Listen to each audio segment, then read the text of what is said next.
Boom! What's up, y'all? Welcome to the DJ Kenny Parker Show. We do this every Tuesday, 8 p.m. Eastern Standard Time. And today we got a special guest. I am wasting no time jumping in. My brother really needs no introduction on this channel, but I'm going to introduce him anyway. Ladies and gentlemen, please make some noise for my man, Prince Paul. Yeah, what's up, Kenny Parker? I'm glad to be on the show. What? We have a lot of people, a lot of comments, but we're jumping right in because I have a lot I want to talk to you about. Yeah, I have a lot I want to talk to you about. This ain't a one-way conversation. I know it's your show. Let's go. Okay, let's jump right in from the beginning. Your beginning. Let's get a little history on you because it's very interesting. I was reading a couple of things. Most of the guests that come on, I consider myself sort of a hip hop, not a historian, but I like to study, especially producers. And so I thought I was pretty familiar with your story, but as I was checking, I was like, hold on, there's more here I didn't know. So you started collecting records when you were 5? What? Yeah, I guess that is out on the web. Yep. I started collecting when I was 5. The first 2 records I bought was Hot Pants and Groove Me by King Floyd. You remember May's Department Store? Do you remember that back in the days? Yes. Yep. The record department in May's Department Store. Yep. Wow. $1 each. I think. So your parents was hooking you up? Yeah, my mom was like, what do you want? And kids want toys. And I'm like, I want records. At 5.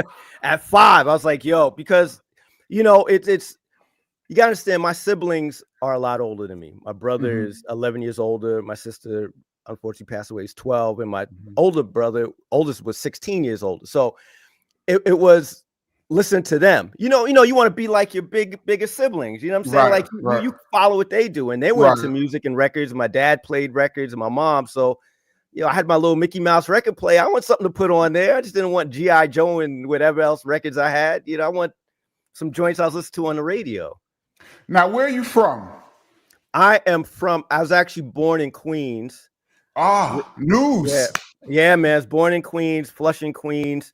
I moved to Long Island when I was probably around 3 or 4. So I was raised in Long Island, but somewhere along the line, I detoured and was at my grandma's house. She lived in East New York. So, in Brooklyn. So, yeah, so I'm all over the place. Yeah, back when Brooklyn was, yeah. When you say East New York, people are like, oh, okay. Nah, man. You had to reroute your way back into the plaza every day. No same time, no same place. Oh, I could give you stories about that, especially Daddy O's place. Oh, we're gonna get into that shortly. So, and then you started DJing at an early age. Yeah, I started DJing. Well, not good DJing, but I was DJing at 10, and that was just to give you a guideline. I am 58. I just turned 58 last month. We're the same age. See, there you go, man. See, he's looking good, man. We'll pound to the 58 years old. Let's go. So 77, man. It's when I first started seeing DJs, and I've been collecting records. If I started at 5, I had records, right? But I started riding my bikes to the little block parties, and then my back in Brooklyn, they had DJs, and so I would just sit there and sit in front of DJ set, watch, collected records, and then I pieced together like a real fake system.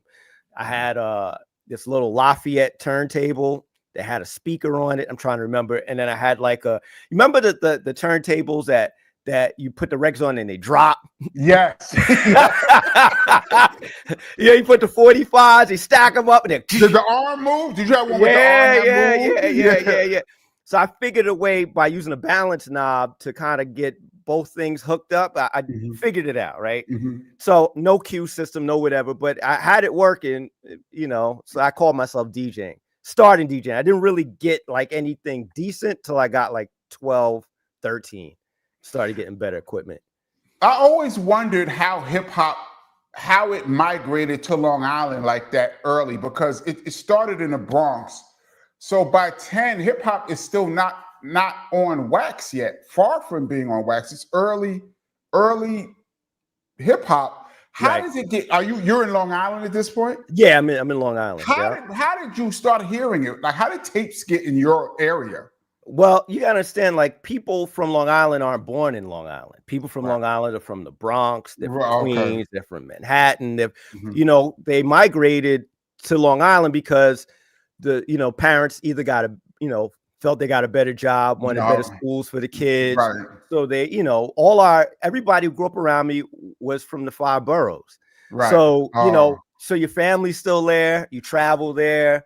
You know what I'm saying? Like, my family's from Queens and Brooklyn. So, that's how you hear about things. And then there was DJs in Long Island too. It was definitely before I remember hip hop being called hip hop. It was, yes, what too? Right. You remember those days? Yeah. I was in my family at that point when you're talking about, we were in Flatbush. Okay. And reggae music and the rosters were dominating. Right. So we got a lot of reggae, but hip hop was still, it's like one dude had a tape and he wouldn't let nobody hold it. So you had to hear it. He'll play a little bit and then step off. It was really hard to get like your hands on some hip hop at that point.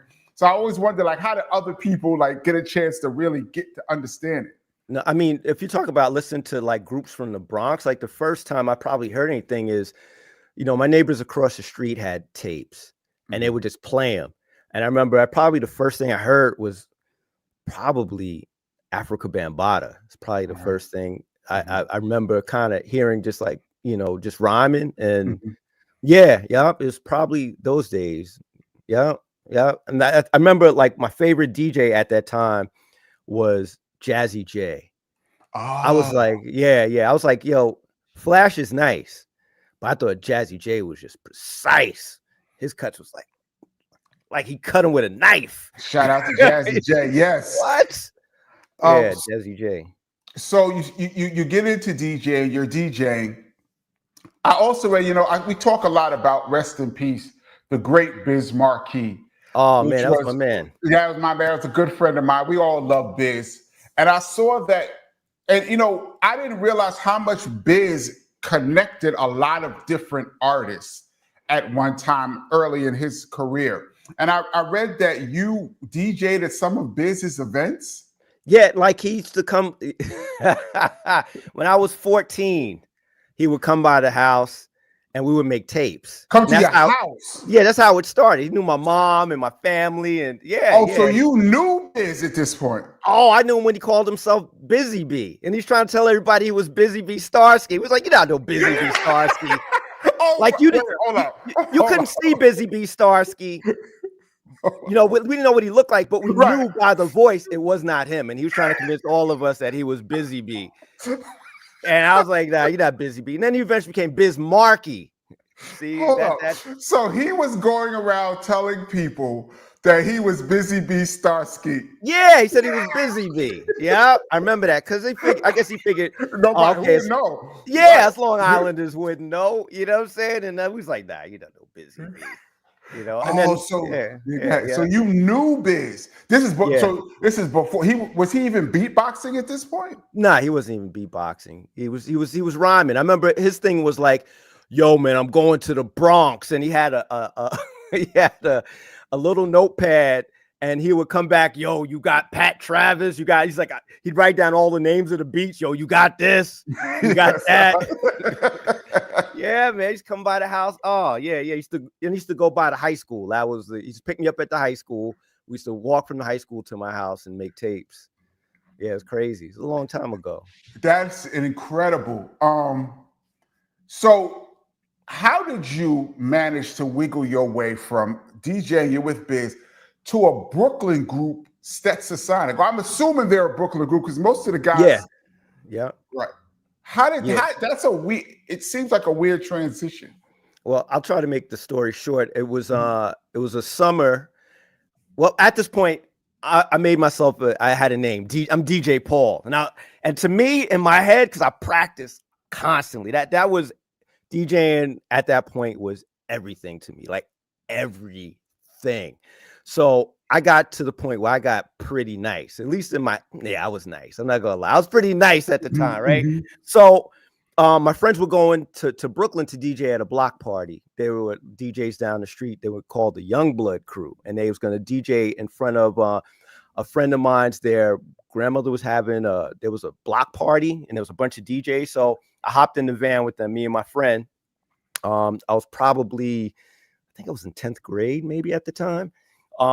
And it was a block party, bunch of DJs, and that's when I start showing off. You know, I'm like under the leg, mouth. I'm trying to get the crowd, so the crowd built up, and that's when Stet came, and they were like, "Yo." First, I had no idea who they were. They were looking crazy because Delight had like a spike collar on, and Daddy-O had the braids with the beads, like the Rick James joints and spikes. Wow. I can't vision that. I can't imagine Daddy-O with Rick James beads. Yeah. He'll tell you. Like, I'm not trying to blow him up, but I'm trying to paint the visual. So these guys roll up with me all leathered out and spiked out, and they're like, "Yo, he's who we're looking for." And I'm like, I thought they were gonna beat me. I was like some gang or something. I'm like, they're like, "No, we're group called Stetsasonic." And I remember Stetsasonic because I heard Daddy on WHBI.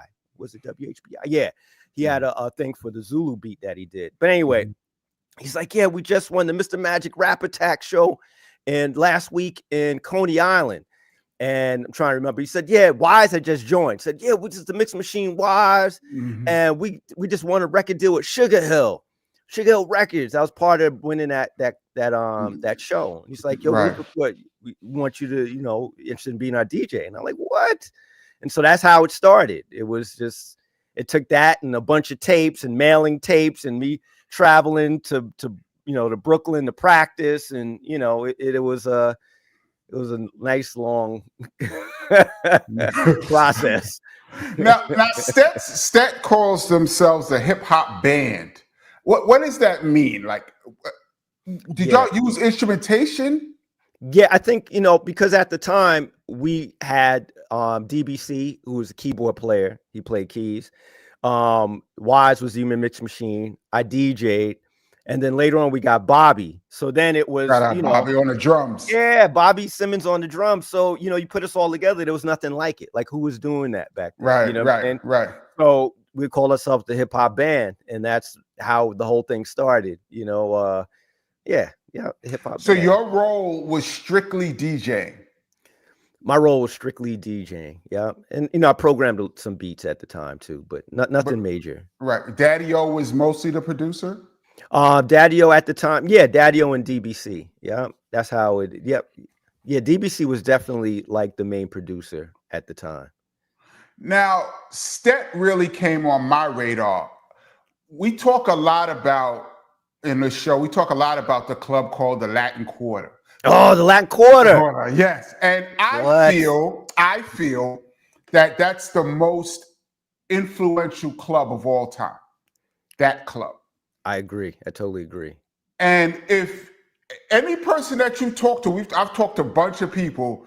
If you could pick one song, the quintessential Latin Quarter / Union Square, but the quintessential Latin Quarter song is Go Stetsa. Oh yeah, that's when the fight started. Right. That has to be the first of all, that was the hardest record probably since Sucker MCs. And Brooklyn, I don't know what for those that don't know, Brooklyn used to control the Latin Quarters. And they were the ones causing the majority of the problems. And they waited for Red Alert to play this one song. And when this song dropped, everybody was getting got. Week after week. Yeah. And I remember being in the quarters because our group, my brother, I wasn't even in the group. My brother was new. He had South Bronx. I was so excited. I'm in the quarters.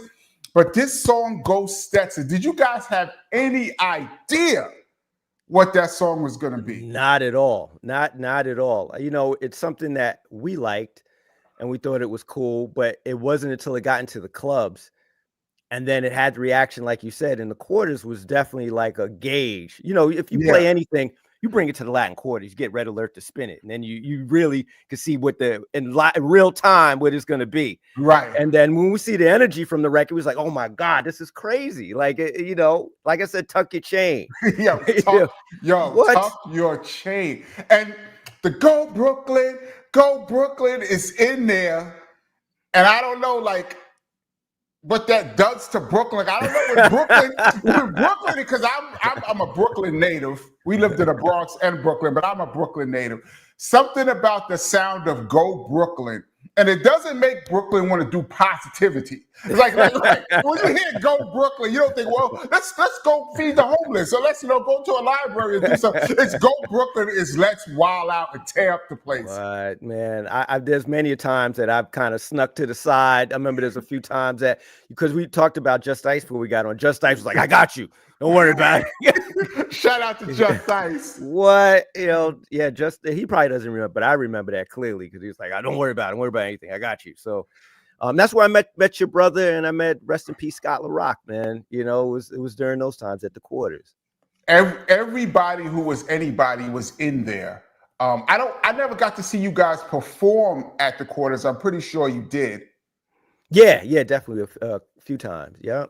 Performed at the Quarters. And you were coming from Long Island to go to the Quarters? Yeah, that Quarters was in Times Square, for those that don't know. It was in Times Square, and people were coming from all over. And you were a Long Island guy coming to the Quarters. Yeah, that was a hike, you know. And as soon as I got home, I had to go to school.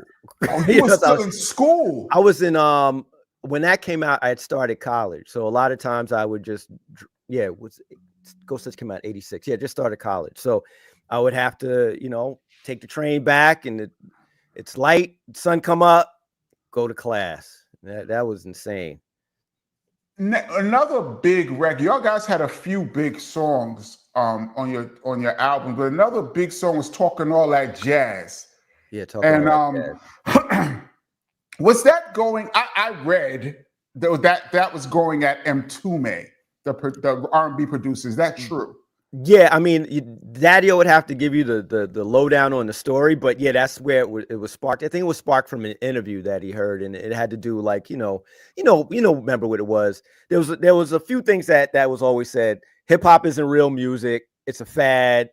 And then when it got to sampling, that's thievery. That's not an art. That's not making music. Right. So I think, Daddy-O, it sparked him. He's like, okay, word. And then he just got into his pen and wrote Talking All That Jazz, which was another hot song. At this time, Stet is hot. You guys are making records. Were you interested in producing, or was that in your to-do list? Well, I started when I met Stet. I was making beats. Like, I had access at that time to a DX drum machine, Oberheim DX, and I had a sequential tom, this drum machine called Sequential Tom. And so I was programming beats, because remember back in the day when Flash had flashes on the beatbox, every DJ wanted a beatbox. Right. So I was programming since then, but now that we're making records, I can program beats for records. Oh, word. So I started doing that. So on the first album, I did a few songs. I did Bust That Groove. I did a song called the title track On Fire. And then when we did the second album, people don't know, Talking All That Jazz, me and my friend Newkirk, who had, rest in peace, who had passed away. Yes. Sally, me and Fuquan did Sally. Another big one. That was another big one. Yeah. So I've done a few things, but who knew that? I didn't know it was producing. I was like, I'm making beats. You know what I'm saying? Right. I've been making beats. I'm just programming a drum machine, and this works. So it's weird. It's like you don't know what you're doing. I didn't. Right. I agree. So your feet was already wet at this point. We're talking 87, 88.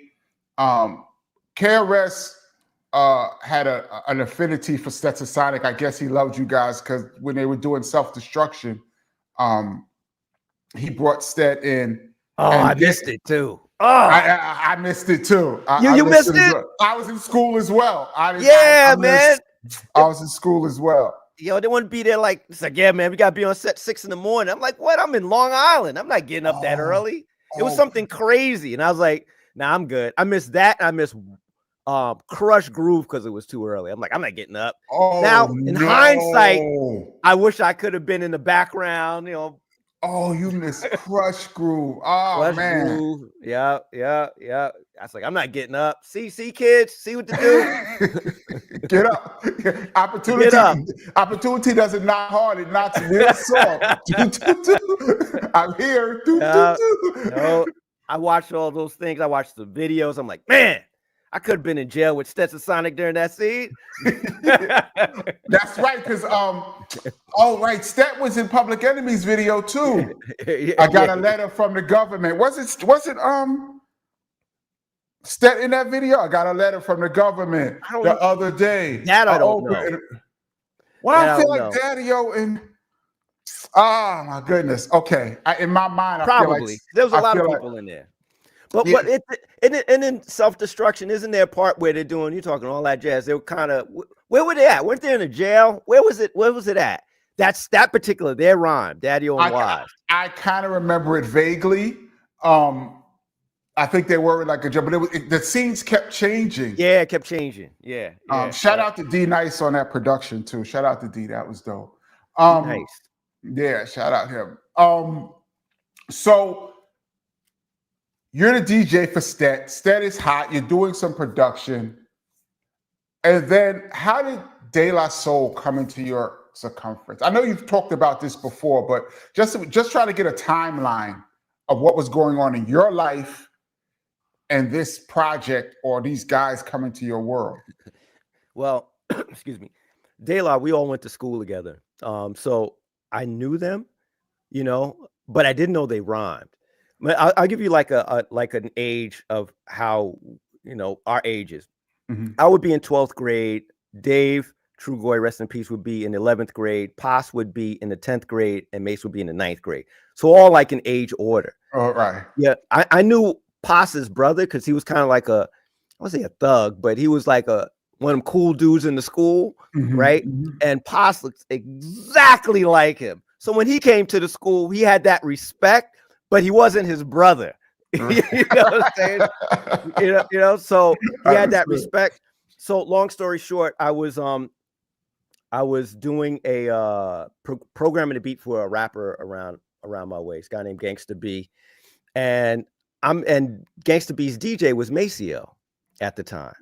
And Maceo was, I'm sitting there, I'm like, oh, this beat is whack, but they seem to like it, and I'm like, and then May said, hey, I have this group, I see what you're going through. You look stressed out. I have this group. I think you'll like us, and you could work with us. You know what I'm saying? I'm like, bet. So he came by the house, if I remember correctly, and he brought a tape, and it was like a rough of Plug Tuning. And when I heard it, I was like, yo, who is this rhyming? And then he told me, I was like, those guys from school, they rhyme. You know what I'm saying? Because, I consider myself, I call it hood nerd. Mm-hmm. When and I'll say this like this, I'll explain it. People like, nerd, you have a, pocket protector and pencils. No, I'm talking about, I didn't rob nobody. I didn't do drugs. There's certain things I didn't do. Right. So to everybody in the hood, that was a nerd. You know what I'm saying? Right. I agree. I'm with you on that. Yeah. It had nothing to do with like, I got to get to class and I got to, I don't like girls. It wasn't nothing like that. So I thought I was a nerd, but those guys were more nerdy than me. And then to find out that was them rhyming on this tape, I was like, bring them by the house. I was like, I'm going to take this tape and I'm going to work on it.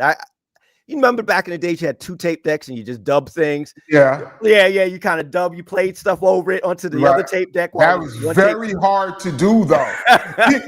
People talk about that like you just went and you just overdubbed it. That was extreme. You had to get it exactly timed up with pressing play and pause and all of that.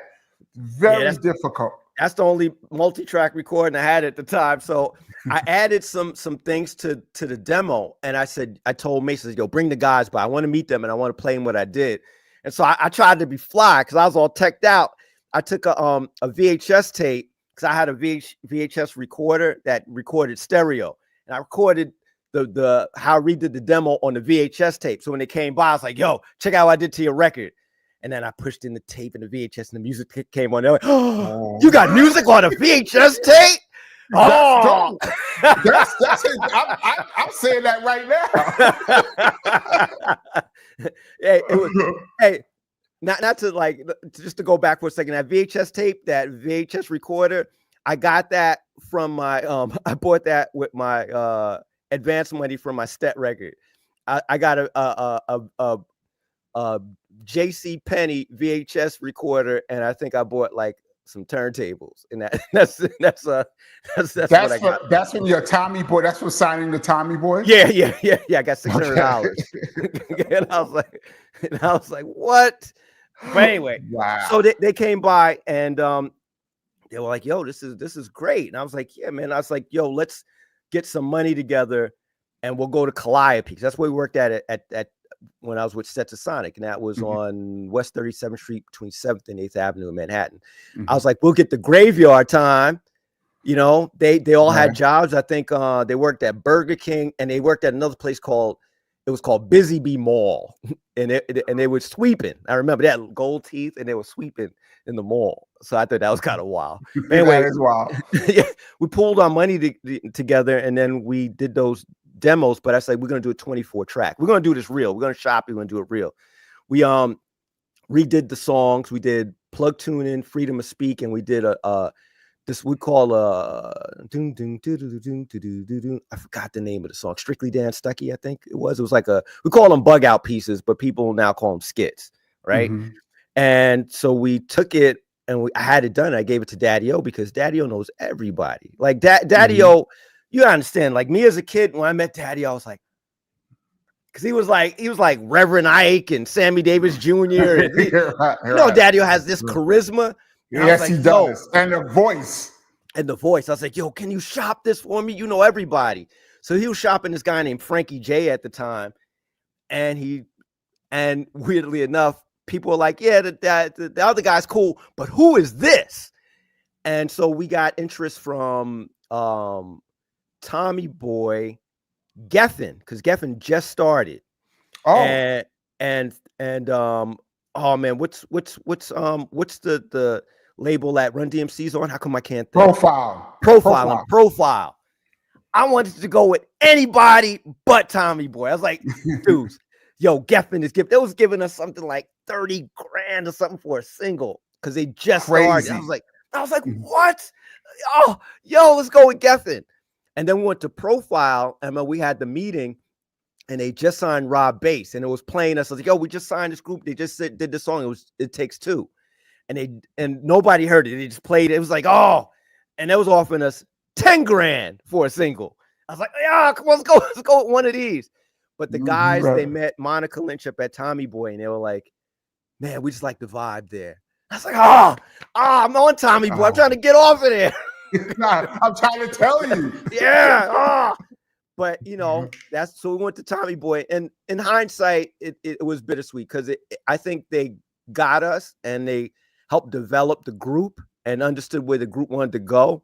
But at the same time, business-wise, it wasn't good. You know what I'm saying? So that's and just to put a timeline on this, we did the demo around 87. And later on that year, I think 87, 88 is when 87, 86, 87 is when those Plug Tuning came out as a single. Yeah. That was all really De La was, just so you know, is I couldn't really, you gotta understand the age group of Stetsasonic. I was a child compared to those guys, you know, and understandably so, right? Like I'm in school, high school at the time. These are grown men, they have families and babies and stuff. And, you know, and I come in and I'm like, I got this youthful energy. I'm like, yo, let's do this, let's do that, let's do that. And they're like, that's good. But De La, we're all the same age. So I could, let's do it. And they're excited, like, yeah, come on, let's do it. And that made all the difference. And that's where I was able to really experiment. Okay, yeah, let's all the stuff I know I can't do with the grown men, I'm gonna do it with the young guys. And that's how it happened. We were like, if you want to look at basketball, we were like OKC, you know what I'm saying? Right.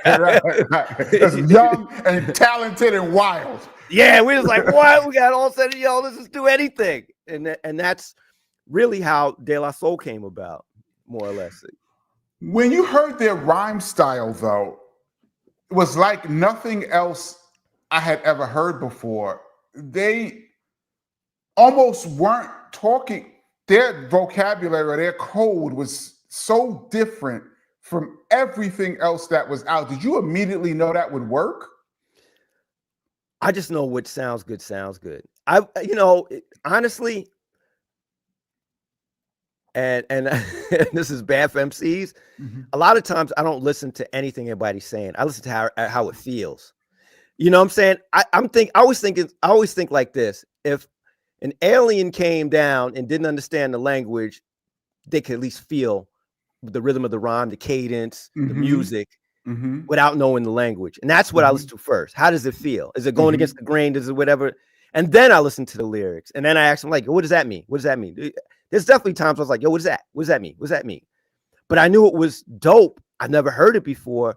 And I'm always forward thinking. Like, I'm always like, been there, done that. You know, that bores me. Like, what's the next thing? Like, what's this? And that excited me. When you talk about working on someone else's music, I always find that interesting because, okay, they gave you the demo. You've done this. You're one of the most renowned people for doing this, but we're going to get to that in a second. But they give you a music already done. Right. How do you hear what it needs? And like, do you have the record? Like, do you say, well, I have the record that will go with this, or this needs a horn, or? I know what I like. You know what I'm saying? I think that's at the end of the day.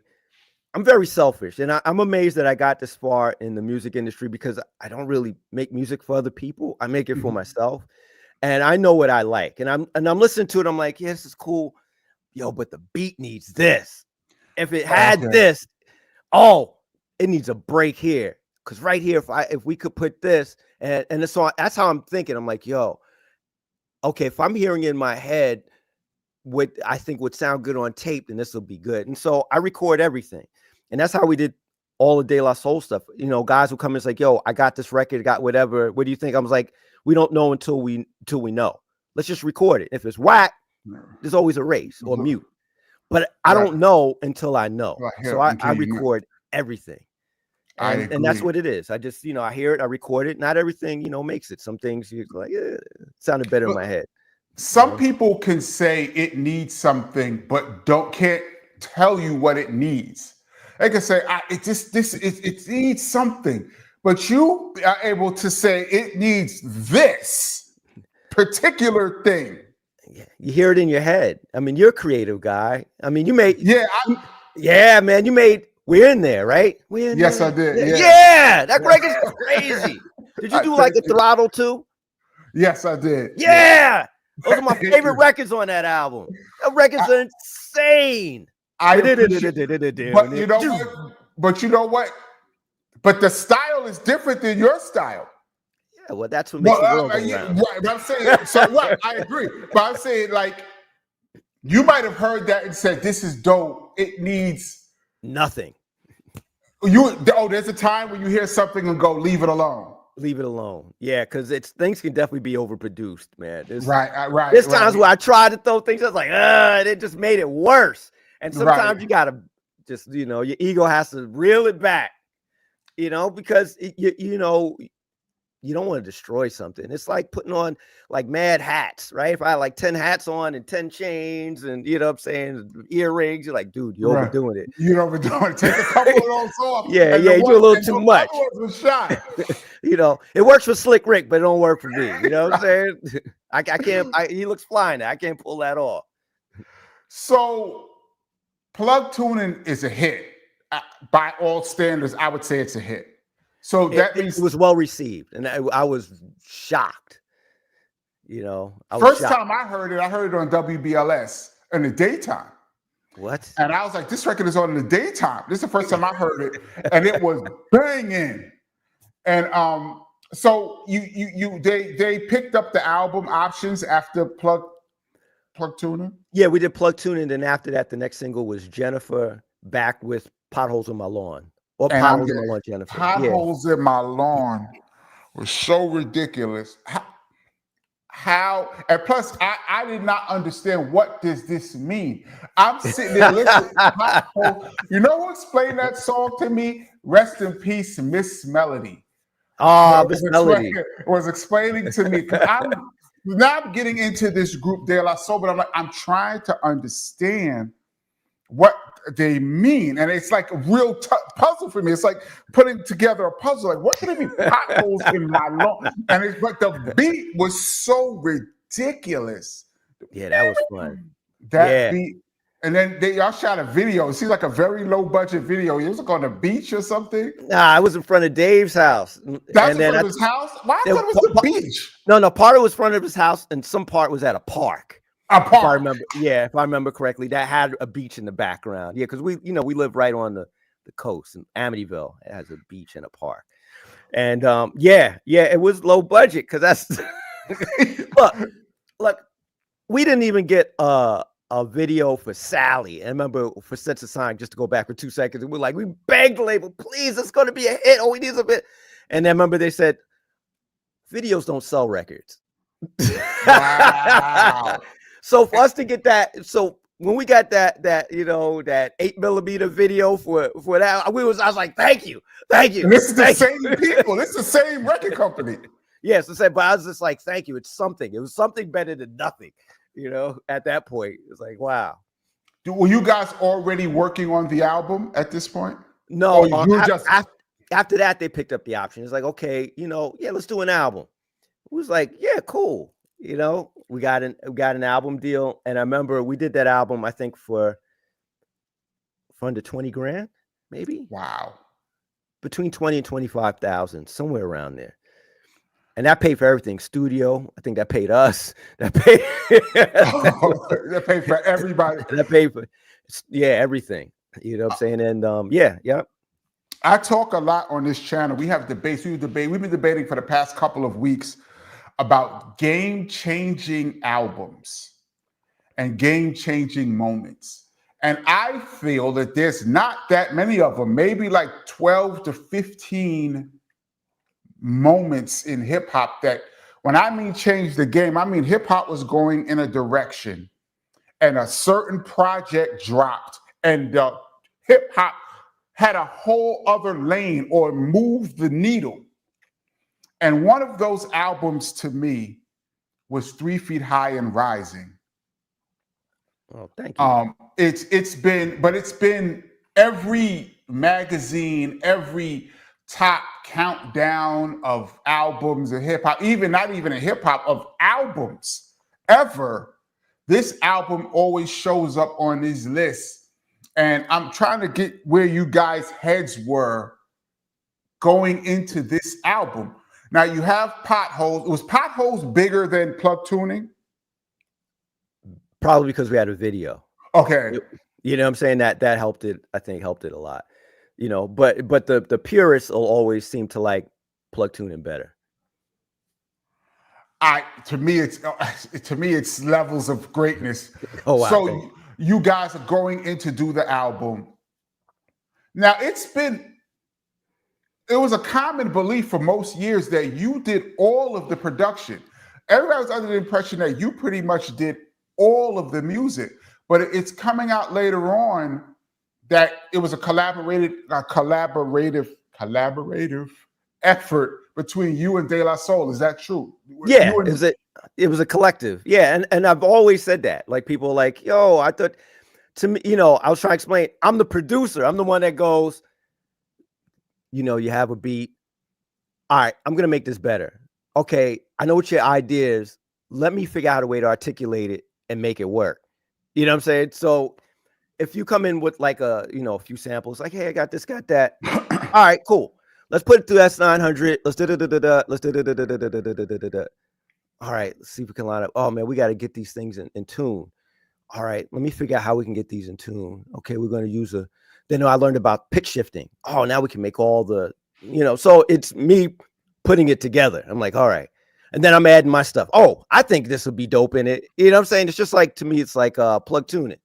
It's so all of us, it's funny because when I look at it, you know, when people talk about that album, I'm like, I think we found each other at the right time, because I don't think any other person producer wise would have worked for that. And I think vice versa, like I wouldn't have been able to do that with any other group. It was just kind of like a thing that kind of worked at the time. But yeah, it was a collective, man. And I'm very thankful. It came out, to me, it was like really, really dope.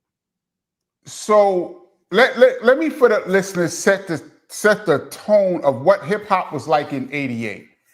Sound wise, you had three basic sounds. James Brown, sampling was relatively new. You had James Brown. Most of the records coming out was either James Brown, some funk record from the 70s. EPMD was using a lot of funk, or whatever was on the Ultimate Breaks and Beats. Shout out to Breakbeat Lou.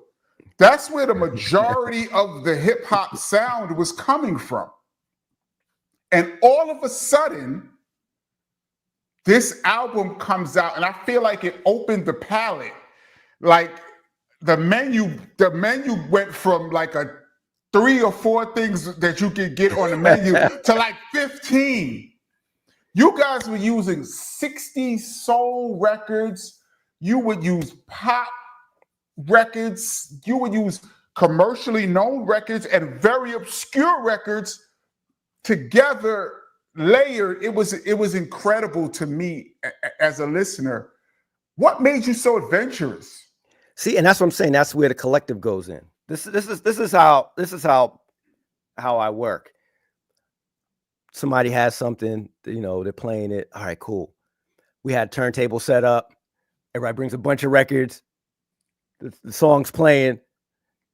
Yo, try this. Put me up on the speakers. Yeah, let's sample that and put that in. So that's how everything got layered, because there's a bunch of us. We all got records. Yo, this would be dope. Oh, this would be dope. Yo, this would be dope. And next thing you know, there's a bunch of different things at work on this one record. Right. Now it's time to arrange it. Okay, let's see. It only comes in once. It only does this. It only does that. You know what I'm saying? So that's really kind of how it was. And for me, honestly, in putting it together, I had a couple of influences. Parliament Funkadelic, because Parliament Funkadelic is dense, their music, and it's conceptual. The Beastie Boys at the time, because I just like the way that they worked with just sounds, like talking to each other, like one thing, next thing, kind of rhythmically. And I was listening to Eazy-E's album, Easier Said Than Done, and Public Enemy, Nation of Millions. So you put that all together, that's in my head kind of how I wanted this record to be. A combination of all these influences. And so then when it was done, you could hear that. To me, I could hear it. But at the same time, we used just different records that we had in our houses. You know, records we grew up with, our families had. Records, like I said, I've been collecting since I was 5. Records that in the stash. There's a bunch of break beats that nobody was using that, you know, there's 1,000 things, but every time you hear old school break tape, you always hear bongo. No, what was it? Apache. I was like, yeah, we're not gonna use Apache. Right. And that changed everything. And that's my argument that I have all the time when people talk. That sound changed everything. I'm not going to use Apache. I'm going to use this French écoute. You got to thank Paz for that. Yeah, the French instructional record. Who would have 3 is the magic number? Who would have that? That's what I'm saying. It's a you say who had that in their house? No, whose idea that was? That was Paz's idea, was to use the 3's a magic number. I'm trying to remember. Yeah, he was like, let's use this. I'm like, what? All right, bet. Okay, let me figure out how we're gonna do this, or how we're gonna stack the vocals, how we're gonna. Yeah, man. Those were. I wish you were there, because I wish you could see how. What? I wish I was there. Red Alert came in. I remember I invited him in. I was like, yo, I need you for crowd, right? Because we did like man, we had a crowd for what was doing. It was De La Orgy. I remember I got a bunch of people in there. I remember that was dope. That sounded real as shit. By the way, that sounded really, really real. I don't know what was going on, but that De La Orgy sounded really convincing. Yeah, you see, all the wildness, not all the wildness, but a lot of the pushing the envelope is me. Yo, let's do this. Let's do this. Let's do this. Let's do this. And if when people go, okay, yeah, you know, the sound and why is the sound different? Why is the sound different from, you know, the records you worked on and records you didn't work on? And they'll go, oh, but, you know, they had the beats, not they had the beats, but they did some, you know, some of the production, you did it with them. Mm-hmm. It's the energy. You know, it's me going, yo, you know, it'd be crazy. Or I'll give you an example. When we did the remix of Buddy, I remember Q-Tip and Dave, they were sitting down in the control room. And they were singing, the beat came on, and then it was like, meanie, meanie, meanie, meanie, say what? Meanie, meanie, say what? I was like, yo, let's record that. You crazy? I was like, you want to record that? I was like, yes, let's record it. Let's record it now. You know what I'm saying? It's hearing those things. And that, to me, is where I thrive. It's like, I can hear things, and I know what it's missing. I know it's dope. I know at least that's how cocky I was back then. Yo, I know this. You know how many people came into the studio when it was done? And I'm not going to say, but there was a few people, they were like, I don't know, man. This record's really different. Yeah, they were like, but it wasn't that wild. It was funky. Like, you used a groove that we knew, and you just freaked it. There was people that were not feeling Buddy that heard it. No, that was not feeling. No, I'm talking about feeling the album 3 Feet High and Rising. Yeah. I'm not gonna mention names, but I don't want to blow them up. But they were like, and that's just at the part where I was just stubborn. I was like, yo, it doesn't sound like anything. I think it's dope. To me, at the bottom line of anything, if it's gonna sound very simple. If it's dope, it's dope. I don't care where it comes from. I don't care, you know. Look, man, you know, there's records that I like that, you know, that are not popular records, but to me, it's just dope. You know what I'm saying? Like, you know, I like Cats in the Cradle. I like, you know, right. I like Benny and the Jets, and you know, everyone does. Yeah. You know, just the humor on 3 Feet High and Rising. It was a funny album, but not jokey. It wasn't, because you had like funny guys who, like, say Biz was hilarious. That was his style. Or even the Fresh Prince was very playful. 3 Feet High and Rising was playful and serious at the same time. It could be on the same record. It was very sarcastic and snarky. That's what I'm looking for. Sarcastic and snarky, which I found funny. It was like, you guys are saying things in a way like you have your own private jokes going on, and we're trying to catch up. Because when I first got the album, I listened to it. It took me months. I listened to the album every day for months. Oh, wow. And I'm like, where is Mars? What is Daisy Age? Who is Dan Stuckey? What is this? And I'm looking at the back, and I'm that's reading their language. Yeah. Right. And I'm trying to figure it out. And then the skits. Why did you decide to put commercials, or I don't know what you would call them? It was like a one continuous movie going through. Well, this is what happened. We were sequencing the album, and I remember we were at a place called Island Media in Long Island. They don't exist anymore, right? And so I was, okay, we got to piece this together. And I'm thinking, I'm like, yo, I'm listening to hip hop records back then, and I'm like, sometimes I didn't know who the rappers were, what their vibe was, whatever. I was like, yo, let's do a game show. Let's do a game show. So then, because back then, remember the game shows? They used to like, hi, my name's Bob, and I, you know, my wife, we like to go, you know, snorkeling. And then I was like, we can describe who each other, you know, they can hear your voice, they know what you're into, and then we'll stream it throughout, have it keep on going throughout the record, and then at the end, we'll have a, you know, you could win a prize and people could write in, but they're not going to win anything. It's just, you know, it'd be funny. Ha, ha, ha, ha, ha, you know, like kind of me giggling to myself. And then, yeah, it was just like a last minute, put it together, found like, you know, some sound effects, you know, and stuck it in. And then it became a thing, which was very strange. I was like, it became a thing where people were like, yeah, we got to put skits on your record. I was like, I didn't put skits on a record. Yeah, it was every album from that point forward to today has skits on it. Even R&B, other genres. Yep. See, and that's that who would have thunk it? You know what I'm saying? Like, it's me listening to Kitty records and going and thinking marketing at the same time. Like, I want people to really know who these guys are, and I want them to know their voice and who they are as individuals. And it worked. And honestly, 3 Feet Behind Rising was the only album I was supposed to produce. Like, I told these guys, I was like, yo, I'm gonna do this album.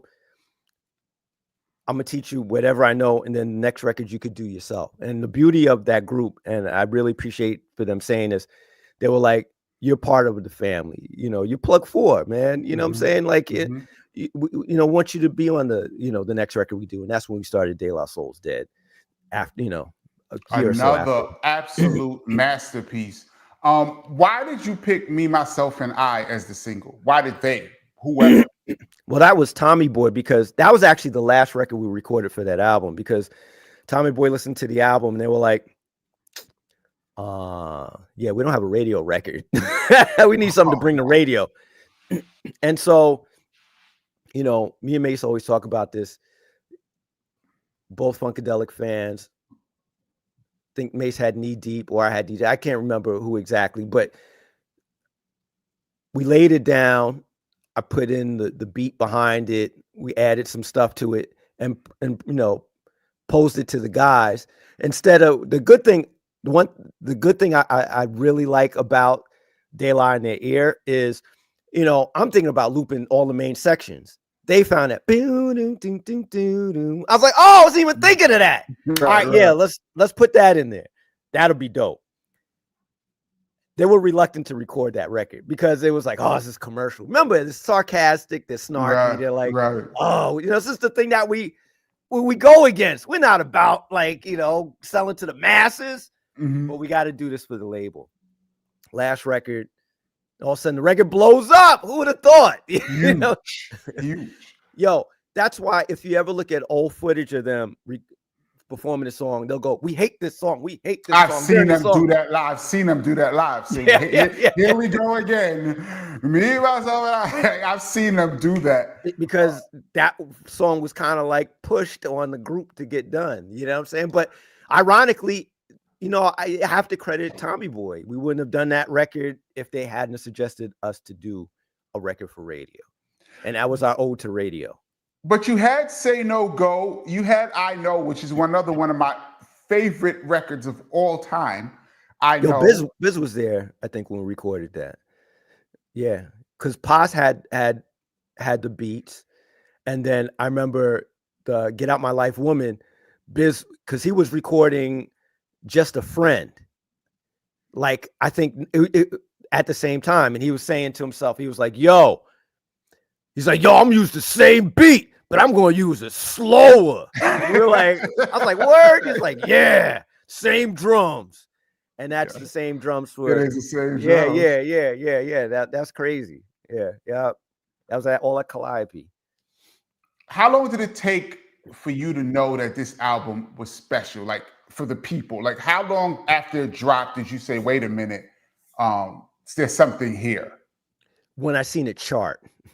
You know what I'm saying? Like, I've made records before. You know what I'm saying? Like, I was with Stetsasonic, and we've had, to me, what I thought was really good records, and they are good records, but they never had the success of this. So I didn't know what it felt like. I didn't know, you know, I'm making records with Stet, and I'm going to school because I don't believe in, you know, there's no career in this. This is like, you know, it's my hobby. You know, I make records, whatever the case is, but there's no career. I'm gonna go to school, graduate, get a job.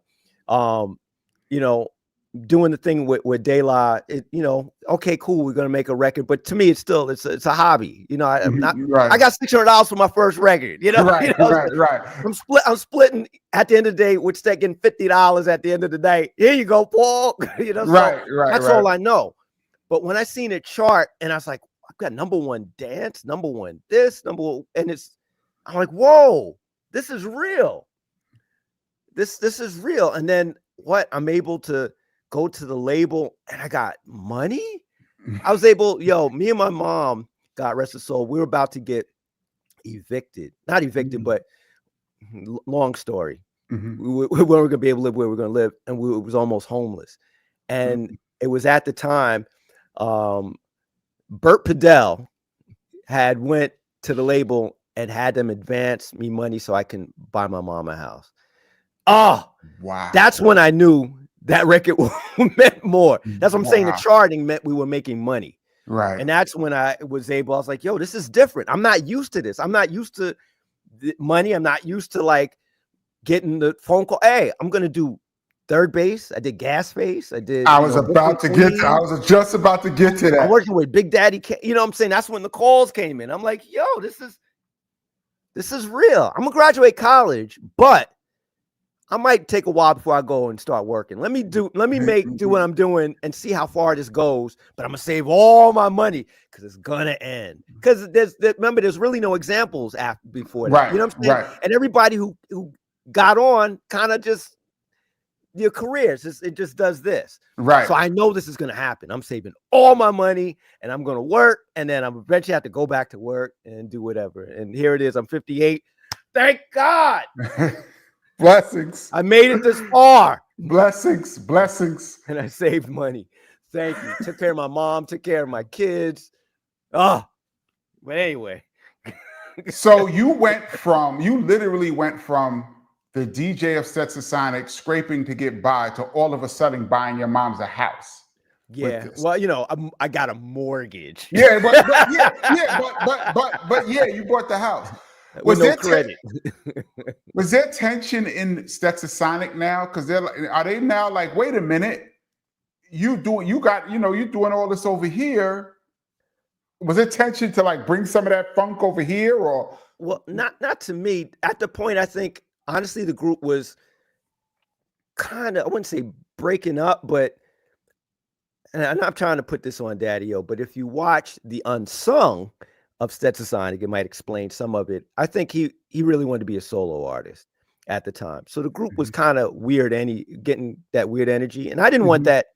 I didn't want to be the forefront or like, hey, I'm Prince Paul. I was used to being, how DJs, how we got, he's just the DJ. Just the DJ. Yeah. Yes. He's just the DJ. He can sit in the back. And I got used to just being the DJ. I don't need to be in the front. I'm okay. I'm cool with doing this. And the production, I did production with Stet. So it's not like I haven't done that before. You know what I'm saying? Like, me and my friend Newkirk, we did Talking All That Jazz. You know what I'm saying? Me and Fuquan did Sally. So we made good records with the group. But I think it was just getting to that point anyway. We never officially broke up, but it was getting weird. But I've never gotten any ill will from any of the guys. Like they're like, oh man, you think you like, I've never got, because I never acted like that. I was just, I'm even to this day, look, Kenny Parker, me talking to you, I'm very thankful. You understand? Like, I don't know how this happened. I don't know. Sometimes I wake up and I thank God so much. Cause I'm like, how did this happen? How did a guy who's least likely to succeed in my eyes, you know what I'm saying? How did this happen? A guy who's stubborn in my music, like I'm going to make what I want to make. How did it get this far? How do I, so to me, I've always was just thankful. And I when I see Daddy-O and Delight, I've always thanked them. It's like, thank you so much. Like, they afforded me an opportunity to make records. I didn't even know how we were making records. It was like, yeah, we're gonna make a demo. I'm like, what's a demo? Like, there's so much I didn't know. Right. I was just going along, like, yeah. But you had a gift. You had a gift. And I credit Daddy-O and Delight because they saw that. I remember they came to my house and told my mom, because my mom was like, where are you going? I need to meet these guys. So they came to the house, came to Long Island, and they told my mom and my family. I remember this clearly. It was at the table, and they were like, Miss Houston, your son's a genius. And then I'm like, everybody at the same time, my house went, Paul?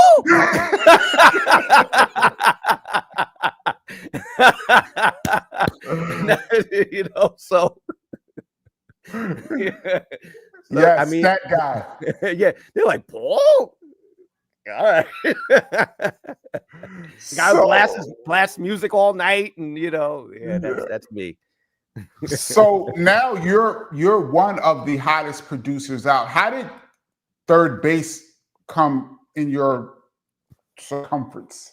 I remember I was at that time. I got signed to Rush Management as a producer. Okay, I remember that. Lisa Cortez was like my manager at the time, and they came to me and they just said, "Hey, we signed this group Third Base," and I think I was like, "Oh, that's Search's group. That's Search." I didn't know Pete Nice at the time, and Search came to me. He's like, "Yo, we want to do some songs, with you. We want to make a song like Buddy." I'm like Buddy, And Gasface in his head was like Buddy because they had, Doom on there because that's Doom's first record he ever rhymed on. Oh, right.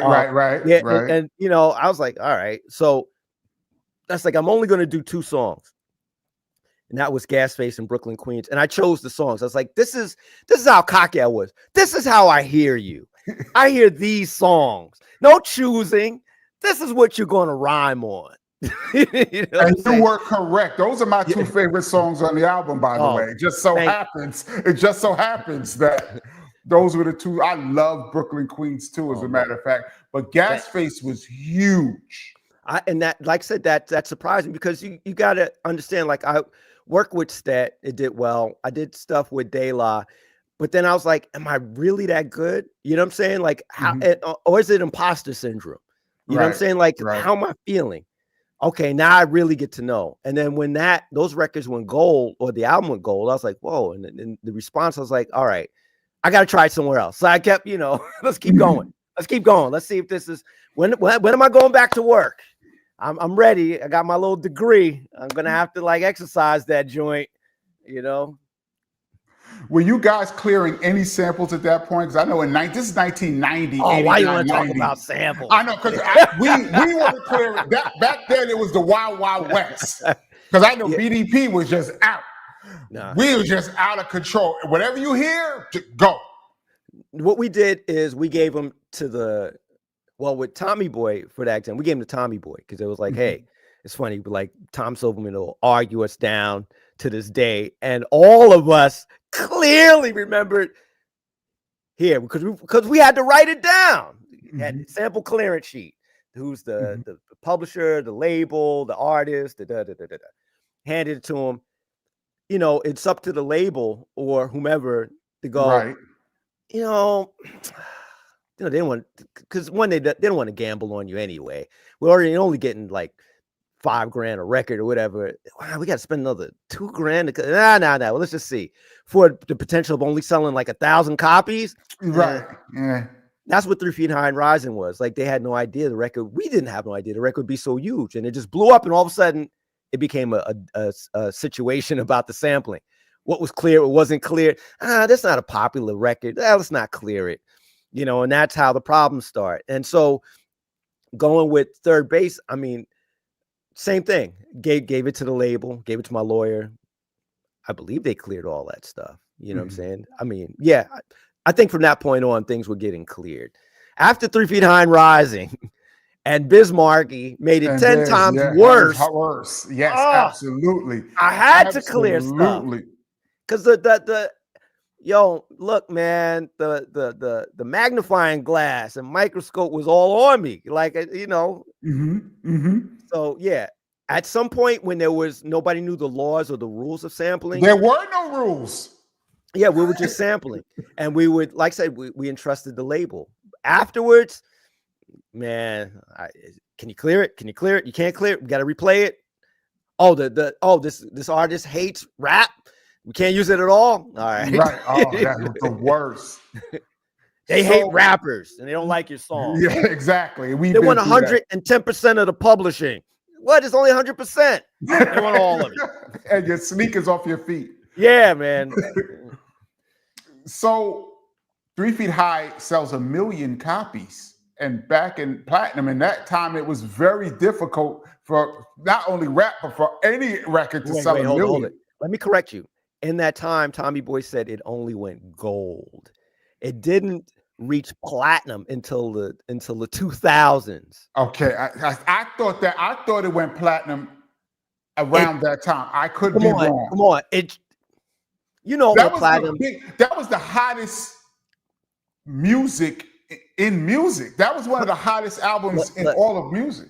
I'm not trying to say that a conspiracy theorist, but remember back in those days, there was no sound scan. Right. There was the books. Right. And the book say you only sold 500,000 because you get a bump when you go platinum. Platinum, absolutely. You're not going to play that bump. You know what I'm saying? So we're going to keep you at 500,000. It goes platinum in 2000 something because it looks good, because now we're trying to revive the catalog. So now let's get to tell the real number. Whatever, that might not even be real. Yeah, it might be double platinum. At what point did you guys decide, okay, let's start album number 2? Album number 2, it was just at that time. It was like, okay, they toured. I think they, got an idea of like, because man, fame rushed quick for them. I don't think they were prepared for it. I remember like hearing them on the road beating up people and getting in fights. I heard about that too. Yeah, I heard about that too. They were not adapting well. So I think they were ready to do the next record, and that's why the vibe of the next record is a little more feisty than the first record. De La Soul is dead. That title was like, what do you mean De La Soul is dead? Oh man, I think Pa said that, and here goes Paul. Yo, you should name the album that. Let's do that. That's crazy. It was crazy. Yeah. The production on that album was absolutely phenomenal. The first time I heard that, I'm deep. I'm native tongue, and I might have been plucked 5 at this point. I'm deep. And I remember I was chilling with Chris Lighty. Rest in peace to Chris Lighty. Man, Chris, yeah. And he had an advanced copy of De La Soul is Dead. It was on a blue cassette. And I was riding around with him in his car, and he was playing it. And I couldn't believe the hard drums with just the weirdest sounds coming in and out. The way you put these sounds, I was like, I went so crazy that he took the tape out of the tape and said, here, just take it home. Take it home and listen to it at home, because you're killing me here in the passenger seat. Did it have the animal sounds on it? I don't remember. I just remember whistling coming out of nowhere, and just things that you wouldn't think. And then all of a sudden drums would come in. It was just like mad hardcore. And we were having a debate on this channel about peas porridge. Is that the guy who says peas porridge in the pot? Is that a sample, or did somebody say that, if you recall? It's a sample, but you're allowed to say. Yo, shout out to my man Double B, because Double B found those samples, and he's from around the way, he's from Amityville.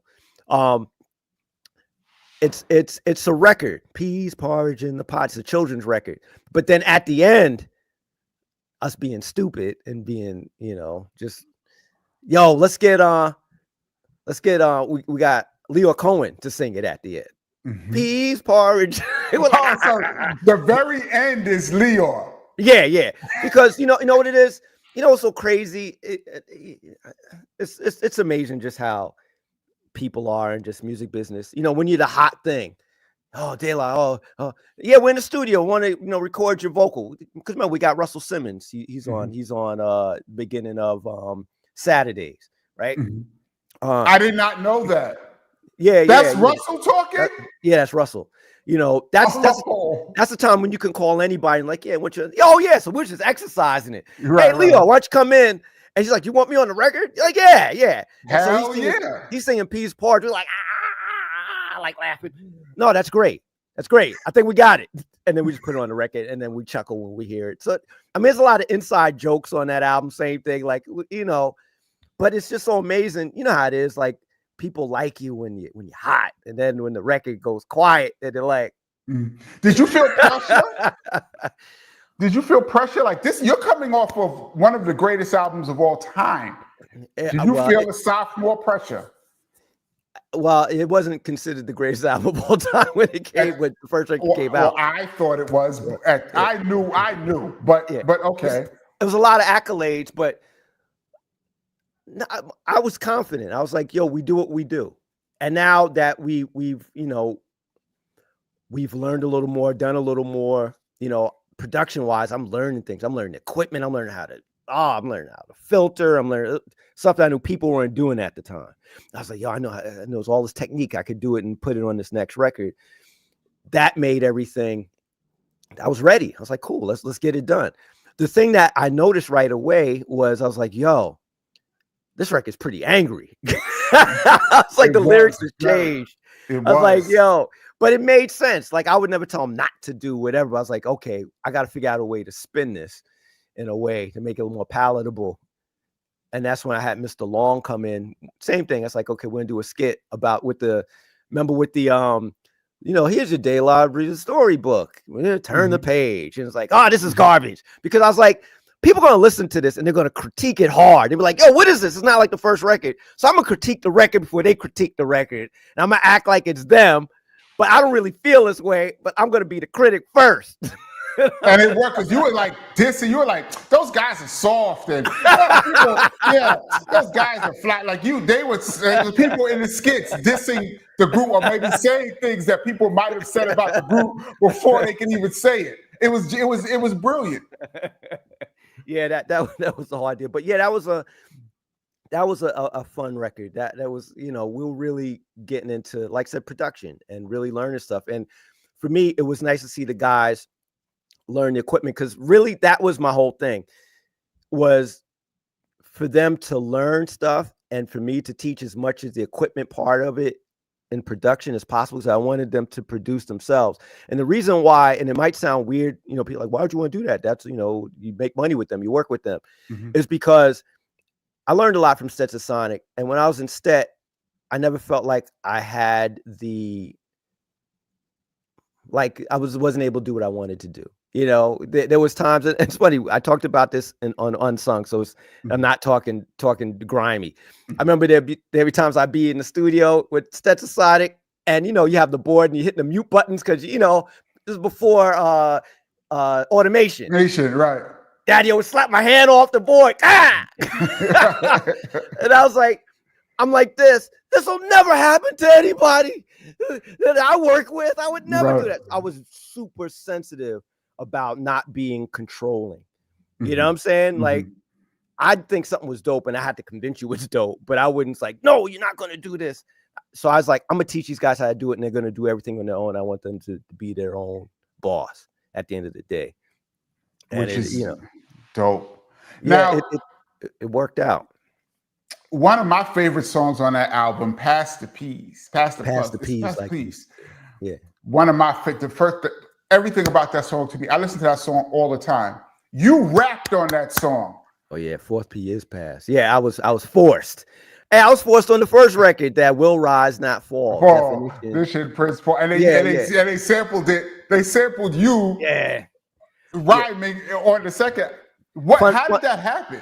Fun fact: that first record, Q-Tip wrote that rhyme. That will rise, not fall. He wrote that rhyme for me. He poetry rhyme. I don't rhyme. But I was like, man, all right, let's see. You know what I'm saying? Let me just put my LL Cool J hat on.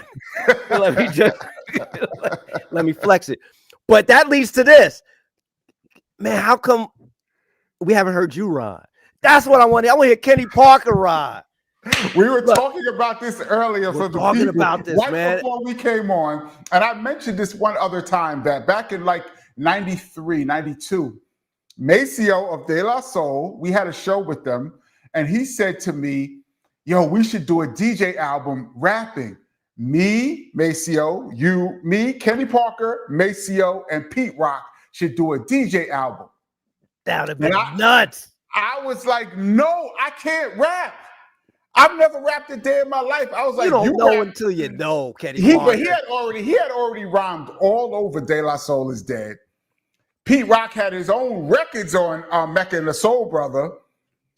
I would have been the weak link. They'd have been like, when my part comes, they'd have been like, fast forward to the guys who know how to rap, man. Yo, look, can we get a petition started? Can y'all write in and have a Kenny Parker must rhyme? At least let's find out, record or something, like something. Yo, look, your brother wouldn't have allowed you to be whack. That I do know. I agree. He would have not allowed that to happen. What? I've never seen your brother lack confidence at all. And if anything, I was like, ever. Look, you're his brother. And have you ever seen him like doubt himself? I've never. Never. That's insane. So if he said like, yo, I want you to help me get these rhymes that I got to be dope, you think he would allow you to be whack? You're like, yo, I'm going to make you the best rapper in life. You know what? Next to me. Because I'm still number one. One. You know what? If I had told him like it was a serious project, like, yo, this is real, and I'm about to go in the studio, I think he would have coached me, and he might have wrote something. First of all, I would have definitely been in his rhyme book. Because he had stacks of notebooks of rhymes that never came out. Stacks of books. I've seen some of the books because when I went to the studio with him, he had, let's try this. Oh, no, let's try this. I'm like, what? He has stacks. I would have went in one of those books and I would have extracted some of those rhymes. I don't know how my voice would have sounded because Maceo is powerful. Oh, stop. And P, I don't know. I think I would have been whacked. Stop saying it. I might have been trash. Yo, it's never too late. Can we get a petition to get an album called The Parker Brothers with KRS-One and Kenny Parker rhyming together? I would love that. That would be some of the funniest. First of all, the studio sessions would have to be taped because that would be hilarious.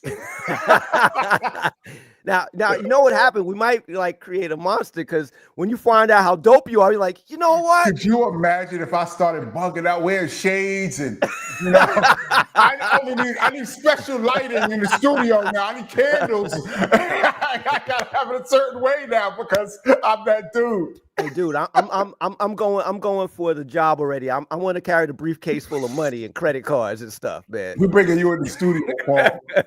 Which reminds me, for those that's just checking in, this is the DJ Kenny Parker Show. We do this every Tuesday, 8 p.m. Eastern Standard Time. I have so much to talk to with my special guest, Prince Paul. We're just going. I hope you're here for a little while, Paul, because you have so much to talk about.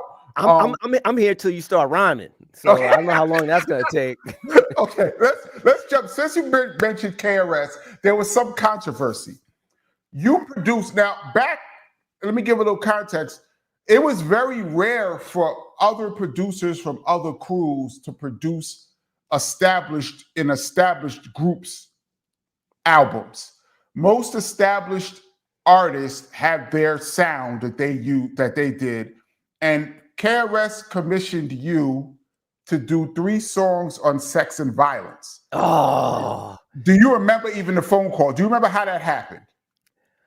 I don't remember the exact phone call. See, you're good at that because I watch your show and you're like, it was Tuesday at 4:10 p.m.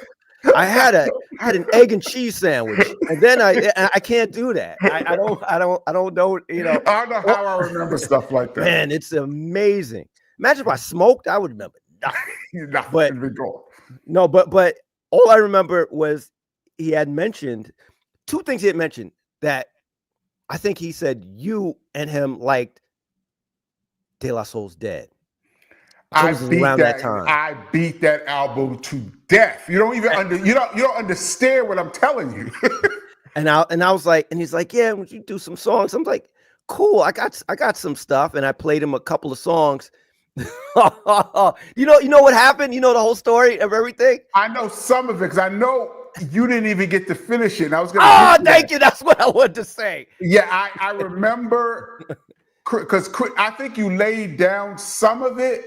Yeah, I just laid down the basic let me let you tell what happened. Oh man, I love your brother.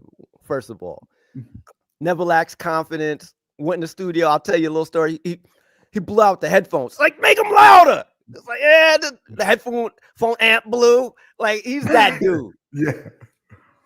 I think he brought Willie D with him. Rest in peace. Rest in peace, Will. Man, yo, I love your crew, man. And he came in. I got the beats. He's like, yeah. Like, say he's going through his rhyme books. I'm like, what? You got rhyme books? He's like, wait, hold on. Let's try this one. And he's flipping the page. He's like, no. Let's get it on. Let's try this one. I was like, yo, he's a real MC. Like, he writes to write. Like, he doesn't write just for like, okay, I'm gonna make it so. That I was impressed.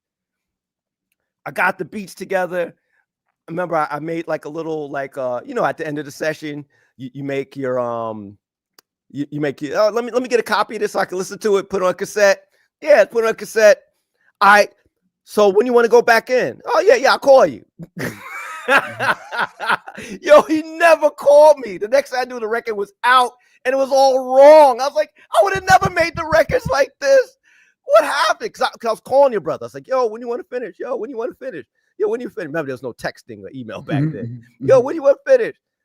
I didn't hear nothing from him. And then the record came out. I was hurt. I was like, this has my name on it. This isn't what I would have done. I would have 3 songs. Oh, that hurt me to my heart. And I didn't see him for years, right? I didn't see him for years. Because I really wanted to talk. So I was like, yo, what happened? Right, I'm not gonna roll up on. He's too big. No. But and then finally one day I was in LA and I was going to the Warner Brothers building, having a meeting. This was like in late 90s, right? And I seen him walking out. And I was like, I was like, yo, man, what's up? He's like, oh, he's like, yo. He said, he didn't say I'm sorry or I apologize. One of those I apologize, whatever. I was like, for what? He's like, you know what? And then he kept walking. You know what? That sounds like. And I'm like, so I assume that's the only thing that he would like, kind of like, knowing. Yeah, go ahead. No, but yeah, that's that I was like, oh, to this day I can't listen to those songs. It just makes me want to cry. I love your song. I love. Thank you. You don't know what that means to me. What? Those songs are amazing.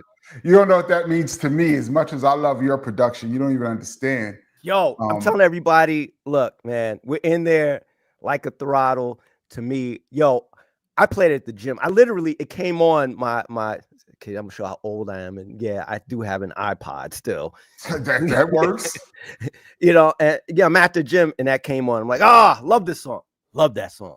This is a billion years later and I still play it. That's dope. And knowing Chris's personality, I could see after the beats are laid down, he's like, well, I got it from here. Like, the beats are down. He came in there. I don't need to call him back. I got this. He's done that to me as well. So don't feel like it's just you. That's his personality. That's his personality is like, okay, I got it from here and it's good. And to the world, we didn't know. It sounded like a dope record to us. It sounded finished. But in your mind, I'm sure there's, a lot more that you would have done or switched things around or the sequencing or whatever. Honestly, I played those songs in its entirety. That's on the album once. I've not gone back to listen to them. That's 33 years ago. It makes me, I'm like, but you know what? He's the only person that I would understand doing that. Because that's how I made peace with it in my head. Because I could hear his voice in my head. Yeah, I got it. This is dope. This is dope. I got this. This is dope. Let me. And then he's just gone. Yo, man, I wish I could challenge him and be like him. Because I remember when we was doing Drug Dealer, he's like, yo, name some spots in Long Island that's kind of a drug spot. And I was like, and I'm naming like, yeah, man, there's Hempstead, there's Wyandanch, there's Roosevelt, Amityville. He's like, where do you live? I was like, I live in Massapequa. Massapequa has drugs. I know. And I'm like, no, Massapequa isn't that tight. Yes, it is. And then if you listen to the records, Massapequa. I'm like, I'm like, yo, I'm trying to tell him. I was like, no, it doesn't. So I'm like, yo, he's like, yes, it does. I'm like, no, it doesn't. I can hear this in my head. That's why I'm laughing. I can hear it all. I was like, there was no convincing him. I was like, no, it doesn't. Trust me, man. Oh my God. That is hilarious. So then having that moment helped me make sense in my head when I didn't get the call back. I was like, okay, if I can convince him Massapequa was a big drug den, yeah. I can't convince him. You were talking to a different type of dude. He's a different type of dude you were talking to. Yo, but I think that's part of his how amazing he is, man. To be that like confident and like I know and it exudes on all the records and on stage and I like it's like so sometimes I wish I could just channel some of that, man. It's like, yo, yeah, I know. You know, people are like, what? I felt like that when I DJ'd when I was young, but not in my older age. He's the most confident person I've ever known. He just does it. Like I be thinking, well, what about this or what about? He just does it. I think it's dope. Go, and that's dope, it. Man. That's it. And he just, I can't do that. But that's separate. That's why I've never been on the microphone, and he has. Yeah, but when he coaches you, he'll make you do it. Please put in the comment section if I should get on the mic, y'all. Please. All right, so let's jump up a little bit. Balloon Mind State. Another amazing record. What's going on in your life, in your world when you started working on that? Man, when I did Balloon Mind State, that's when I started putting the Gravediggaz together around that time. Because I remember when I was demoing Gravediggaz stuff. Actually before then, because I started demoing Gravediggaz like in 91, 92. And we started Balloon Mind State probably when I was trying to shop it. And so it was during that time my son was just born. He was like a year or something, 2 years old at the time. A year. Yeah. Because I remember I literally was holding him with having the sample and they would come over the house, you know, and record stuff.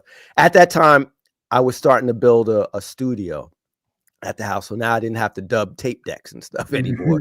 So some of the time, you know, some of the stuff I was like, hey, come by the house and let's just, you know, let's demo it at the house first, you know, before we bring it into the studio. So then we could save money. We could structure everything and go into the, you know, to the real studio and just be quick with it, you know? And so that's what we were doing back then. But, you know, it was, the guys were maturing, like things, you know, things, you could tell things were, I wouldn't say changing. But yeah, they were changing. We were all changing. You know, we're having families, more responsibilities. And so when I listen to that album, it's to me, it's like a grown version of what we have done. You know what I'm saying? It's like it's a grown man's De La Soul. And that's how I felt at the time. You know, I remember calling up Maceo and getting Maceo Parker to come and play and ask him to bring Fred Wesley. And, you know, I was channeling, you know, okay, this is what I like. This is what we like. Cause I remember me and Pops would play that Maceo. He had Maceo Parker, that is. He had there was a cassette of this album. I remember it was a red album. And yeah, I was a big fan. And I was like, yo, we should really give him to play.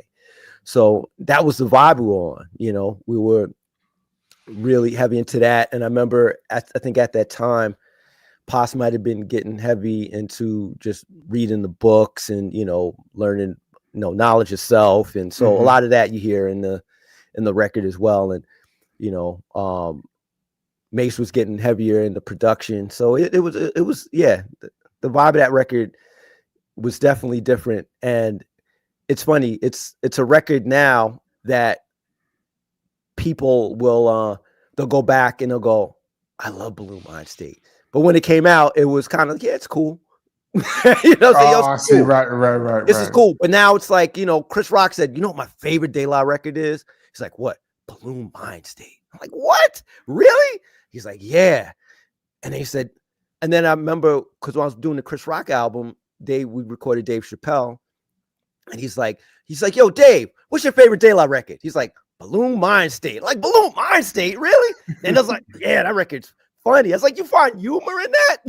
I couldn't. There's humor in all De La stuff to us. Yeah, I couldn't figure it out. I thought that was a serious record, but a more serious record, I would say. I can hear when you mentioned you were shopping Gravediggaz at the same time. RZA is part of Gravediggaz at this time, 93. Yeah, RZA. We started recording the Gravedigger demo probably like 92, late 91, 92. It was early before Wu-Tang. Before Wu-Tang. Okay. Before Wu-Tang. Here goes a nice little story. It is like Poetic, rest in peace, man. I miss Poetic. We're all on Tommy Boy. We got Poetic, he got dropped. Fuquan, he got kicked out of Stetsasonic. RZA, now I could talk about it. I was being very respectful, but now since I heard him talk about it, now I guess I can mention it. He just got out of jail. You know what I'm saying? Mm-hmm. And so my whole thing, it was like, I had a record label at the time with Rush, RAL, called Doodoo Man, which never really materialized. And I was just so fed up with the business. I was like, everybody hates me. My records are whack. I'm going to show them. I'm going to put together a group of guys who've been dissed, and we're going to combine our powers, and we're going to do all this stuff. And so, RZA wasn't the RZA. He was still Prince Rakeem. You know what I'm saying? Fuquan wasn't in the group. Instead. Poetic, like I said, got dropped. He handed in a whole record, and they're like, "Nah, we're good," and dropped him. So I'm just like, I'm put all this angst together, and we're gonna make this group. And I put us together. And it's funny, at the time when RZA would come by the house in the MPV, he'd bring Old Dirty with him. Rest in peace. He'd bring Genius with him. So a lot of the guys, they were there when I was recording the demos, And during the process of recording the demos of the Gravediggaz is when RZA said, I'm going to put together a single. Got some guys around the way. Everybody got like little different styles of flavors. Going to put a little single out. And that was Protect Your Neck, and he played it. And I was like, yeah, that's cool. You know what I'm saying? I was like, that's cool. But we got to do this Gravedigger thing. Right. And, the crazy thing, too, is I remember Genius and ODB, they was like, yeah, man, Paul, we're going to put a group together, us two, because they're cousins. And, you want to do some songs? I was like, yeah, but after I do this Gravedigger thing. See, in hindsight, I would have bankrolled Protect Your Neck. You know what I'm saying? And all that. And I was like, yeah, come on, let's do this. But I was so focused and so hurt and wanted to put all this energy into this Gravedigger thing. And you know what happened? I did the demo, and I'm like, yeah. Shopped it for a year. Nobody didn't want to touch it. Everybody's like,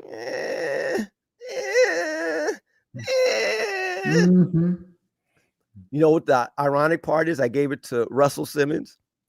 He's like, I don't know about that. But then he puts out the Flatliners. I'm like, is that kind of a fight? I'm going to make my nephew, we're going to take this kind of concept, and then we're going to.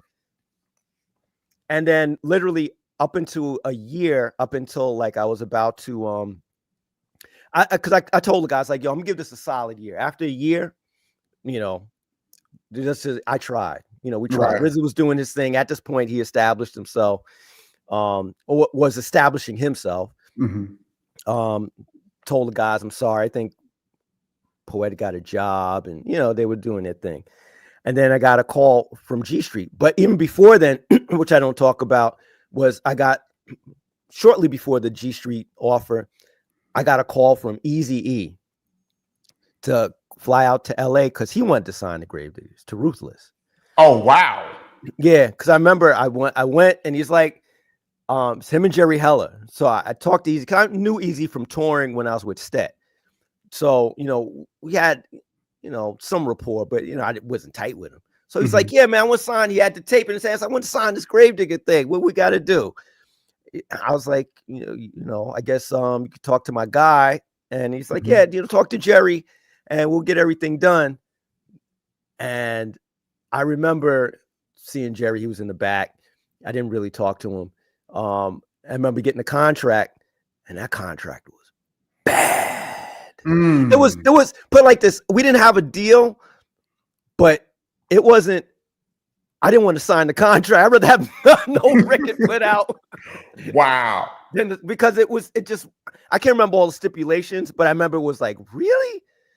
And I knew that wasn't it couldn't have been easy giving this to me. I could tell it was his man. You know what I'm saying? Like, because he wouldn't write up any jerky stipulations like this. You know what I'm saying? Yeah. And this is coming from Tommy Boy. This is coming from a guy who was signed to Tommy Boy saying, this is terrible.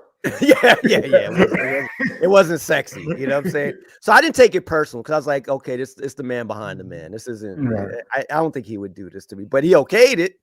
But I was like, nah. So I was like, I gave myself a year. I got this deal on the table. I'll give the guys the option if they really want to sign it, but let me hold out.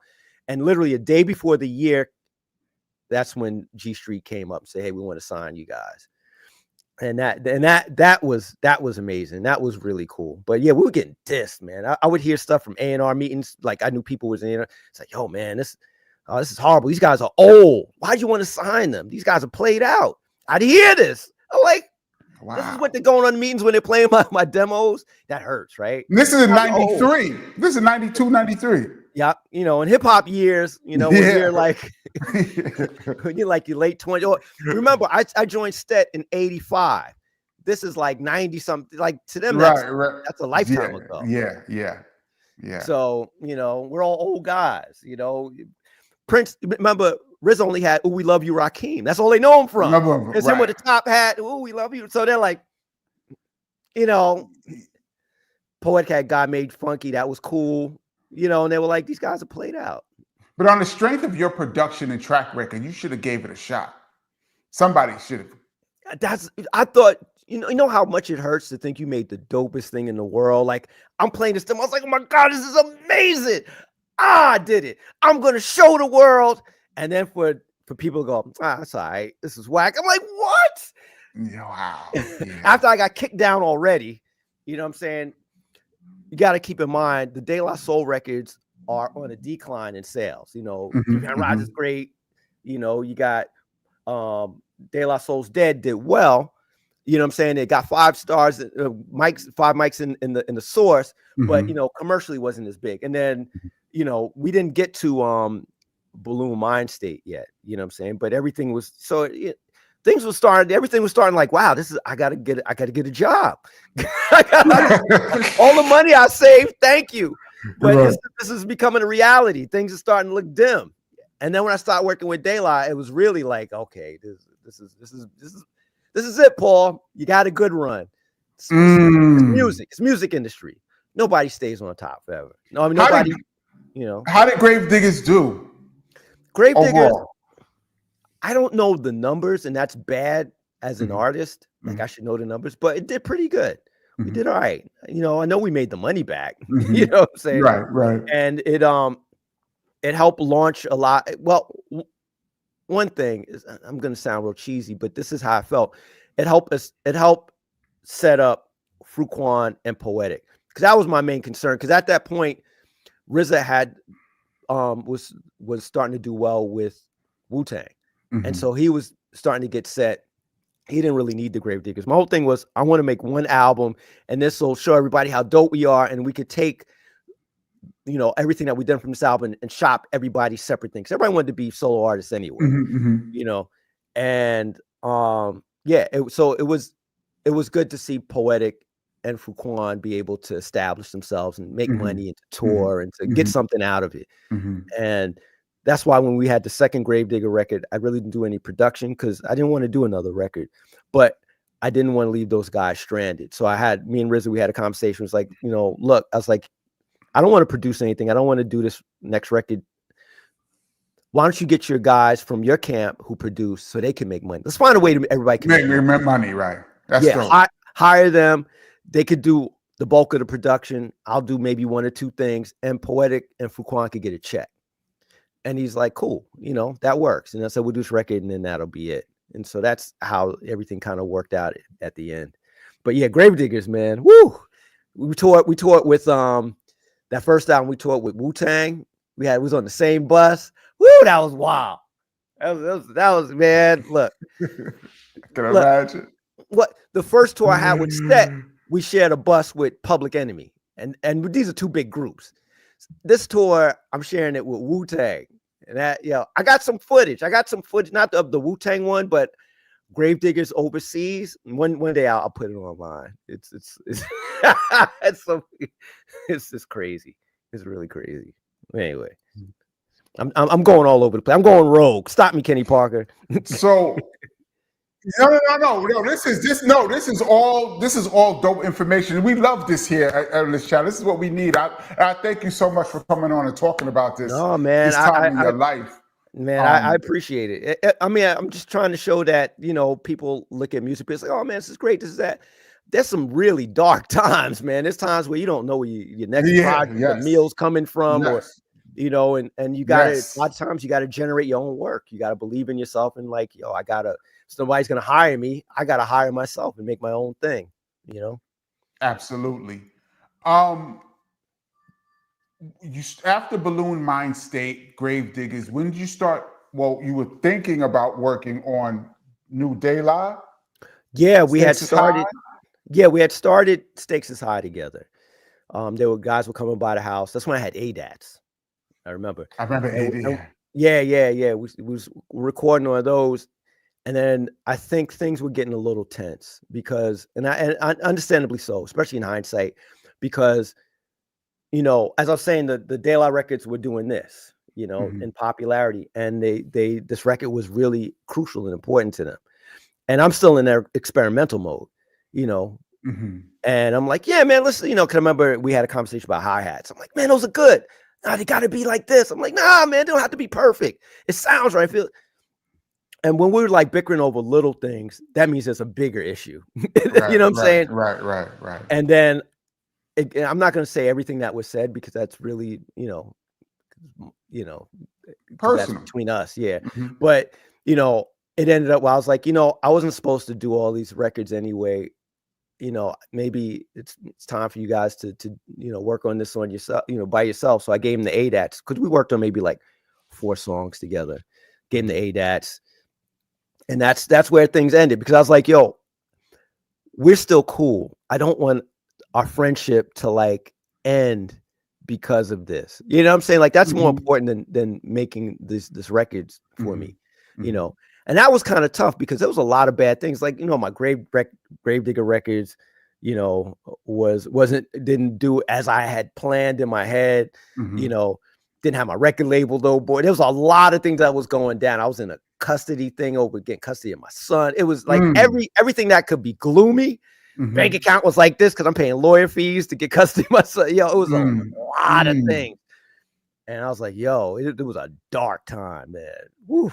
It was dark, but yeah, that's where it ended, man. And Stakes is High, ironically, is my favorite De La album. Like I love Stakes is High. It was banging album. And you know,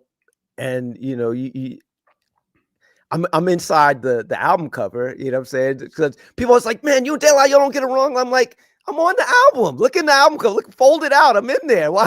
Like we're still cool.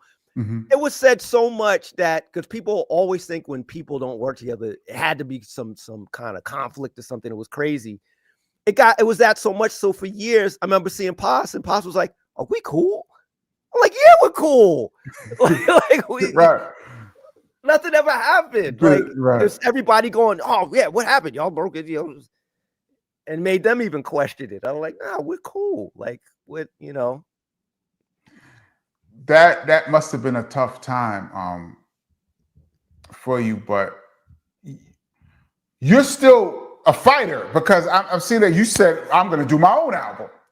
Yeah, I mean, I kind of chalked it up in a way, and I got an offer to do this record called Psychoanalysis, and it was just, I was like, you know, all the stuff that I know De La abandoned, like a lot of that stuff that I was working on, and I admit was probably a lot of my silly personality put on those records. And they were growing up, and I was like, I'm still gonna do me, as silly as it is. So I made this record, Psychoanalysis, was put out by the small label called Word Sound in Brooklyn. And I did that, not thinking twice about it, knowing I'm gonna have to go back to work. And all of a sudden I'm getting these write-ups. Like people like, yo, this is a crazy album. It's a comedy record. It's like, it's not a comedy record. It's just me being silly. It's a bunch of skits. I was trying to get people, oh, this is what's crazy, Kenny Parker, right? I'm putting this record together and I'm like, let me call some people I worked with. I'm not saying any names, rappers I work with and people, and see if I can get them to be on this record. It's going to probably be my last record. Hello?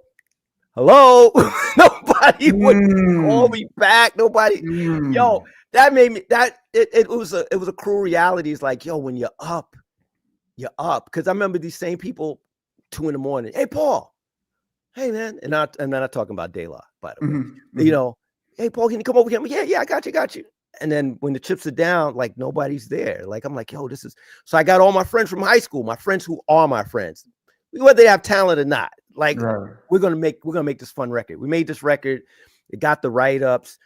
And then from that point on, Chris Rock calls me. Yo, I heard this, first I thought it was a joke. I'm like, yeah, it's Chris Rock. Like, hey, Chris Rock. Yeah, this is De La being funny. Right. But then once he convinced me, it was him. He's like, yeah, I'm working on an album. I heard your record. Why don't you do a few tracks? That turned out to be the whole album, which turned out to be a Grammy. Yeah. Which is the turn of events. And then at the same time, I met Dan the Automator, who's made Dr. Octagon. And then we made from that, us laughing and joking, yeah, Psychoanalysis. And he had Dr. Octagon. And it was like when we made Handsome Boy Modeling School. And that became a thing. And then all of a sudden that drew attention from Tommy Boy again, and they're like, hey, would you like to do another record? Psychoanalysis is getting a lot of play. We'd like to put it out on our label, and you can make whatever record you ever would, whatever you want to make. I'm like, any record? They're like, yeah. It was more or less like they were saying, yeah, we know you make fun records, and we want our staff to work on something different. They used to be as kind of like guinea pig or motivational right. Act. I was like, cool, I'll take the opportunity, and that's when I made A Prince Among Thieves. So this lull and being scared, because I was literally like, I don't know what to do. Like, I'm scared. Like, De La is gone. Stetsasonic, we're not making records anymore. Everything that I've done, Gravediggaz is done. Like, what am I gonna do? Like, I'm really in a bind. So this, I was like, I gotta promote me. You know what I'm saying? I'm gonna put Prince Paul on these records, made by Prince Paul. Right. And I'm gonna push all those things that made people know me, and all the stuff is the silly stuff. It's the sense of humor. It's the slick production. I'm gonna do that. I'm gonna push that, and that was the next thing I worked on, because nobody really knew who I was. They're like, yeah, I kind of know him. If you read the liner notes, you know who I am. Or if you saw the beginning of the De La record, you know who I was. I was like, I'm gonna push me, and that made me figure out how to market myself from that point on. So now, because I said I want to be relying on other people. I don't want to have rappers to rely on. I want to have, I want to be my own person, and that launched that from that point on. So, sorry. No. The last thing I just want to say, so the De La Soul thing, me not working with them was really a blessing, because it made us closer, and it made me learn how to establish myself as an individual. I was gonna say, around this time, 96 too, the rap industry sound changed. The bad boy Versace shirt, champagne era is in full swing now. 96. So is that affecting your production? Like, are you listening? Like, it was heavy sampling then. Like, they're sampling like not regular records. Yeah, they were being sampled. Yeah. How is that affecting you? Or did it affect you at all? Nah, of course I'm listening to it. And it might affected maybe kind of like my drum programming at the time. I'm like, okay. But then again, it made me want to go just the opposite at the same time. I was like, that's, that means there's a section of an audience that's not being catered to. Right. Not everybody's going to like this. There's some people out there is like, I'm going to talk to those people. You know what I'm saying? Right. And hopefully, they'll be loyal fans. My thing at the end of the day is I always want people to like me for me. I didn't want to have to put on a suit and a tie and, ride in a Bentley and then, now I like you. I'm gonna be able to come out the house, dusty, stinky, in a Pinto and be like, yo, man, you're dope. And that's how I wanted to make my music. I just said, I'm going to make whatever I make. If you're going to come along for the ride, you're going to come along for the ride. If you don't, you don't.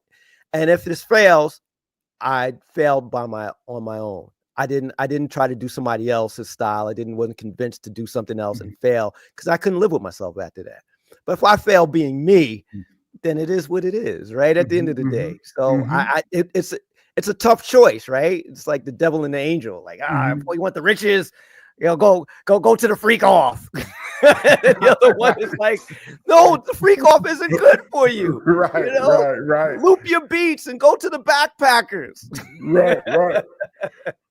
How did you approach working with Chris Rock? Like, this is a comedy album. It's almost spoken word, almost. I remember the single being all over the place. No sex in the champagne we were. Oh yeah, no sex in. Yeah, man. A lot of rest in pieces, man. Yeah. How did you approach? Like, how did you play tracks and how did you approach making a comedy album? Man, if it was up to me, I'd probably make comedy records for the rest of my life if they were still in existence like that. It was fun. Like, we just took first thing I'd do was travel with Chris to all the clubs and stuff. He's like, yo, we're gonna record some of my stand-up and we're gonna take some of the best pieces. We're gonna do this and that and learn the stand-up. And I'm like, okay, cool. And then I'm like, it'd be funny. Yo, we should do this. We should do it. And he's like, yeah. And so it's nice to, as he says, because I'm kind of jumping all over the place. He's like, you know what, Paul, you get it. A lot of people don't get it. Like, we kind of talk the same language, same weird sense of humor. And so we see something at the same time, we're laughing at it without having to have to verbalize what's funny. And that's what made everything click. So it was just watching the stand up and then having conversations and then him saying, yo, I want to do something about crickets. When somebody, is bombing and all of a sudden you hear the crickets. Yeah, I'm gonna get Dave Chappelle as the cricket. And then I was like, it'd be dope. Maybe we could add, this is where I work. This is my production brain. So when people go, oh, Paul, you didn't put the samples on that beat, whatever. No, but I know how to put things together. I could hear things. I could see things. Bring it to me. I'd see it in colors. I see it in movement. I see everything. And technically I'll figure out how to put it together and make it into audio. And that's what the whole Chris Rock thing was, hey, this is funny. Oh, we wrote this sketch. How can we make this come alive? All right. Yeah. Okay. I'm gonna put the sound effect. We could do this. So yeah, that was fun. No, how fun it is working with comedians. Oh, I had never, so I don't know, but it was very successful. I remember that. I mean, Chris Rock was on fire too, by the way, at this point. Oh no, he was huge at that point. And so for him, I was really supposed to work on part of the record, but we got along so well, I wound up producing the whole album. And then for that record to win a Grammy was even more amazing because, Adam Sandler had a big record out that time, and he had the Hanukkah song and all this other stuff that was booming. Yeah. And I remember Chris was like, hey, go to Grammys. Like, I ain't going to Grammys. I'm stay home. My mom was living at the time. I remember being at the house with my mom, and she was like, the Grammys was on. I'm not watching it. She's like, Paul, the record you made with Chris Rock is called Roll with the New. I'm like, yeah. She's like, I think it won a Grammy. I'm like, get out of here.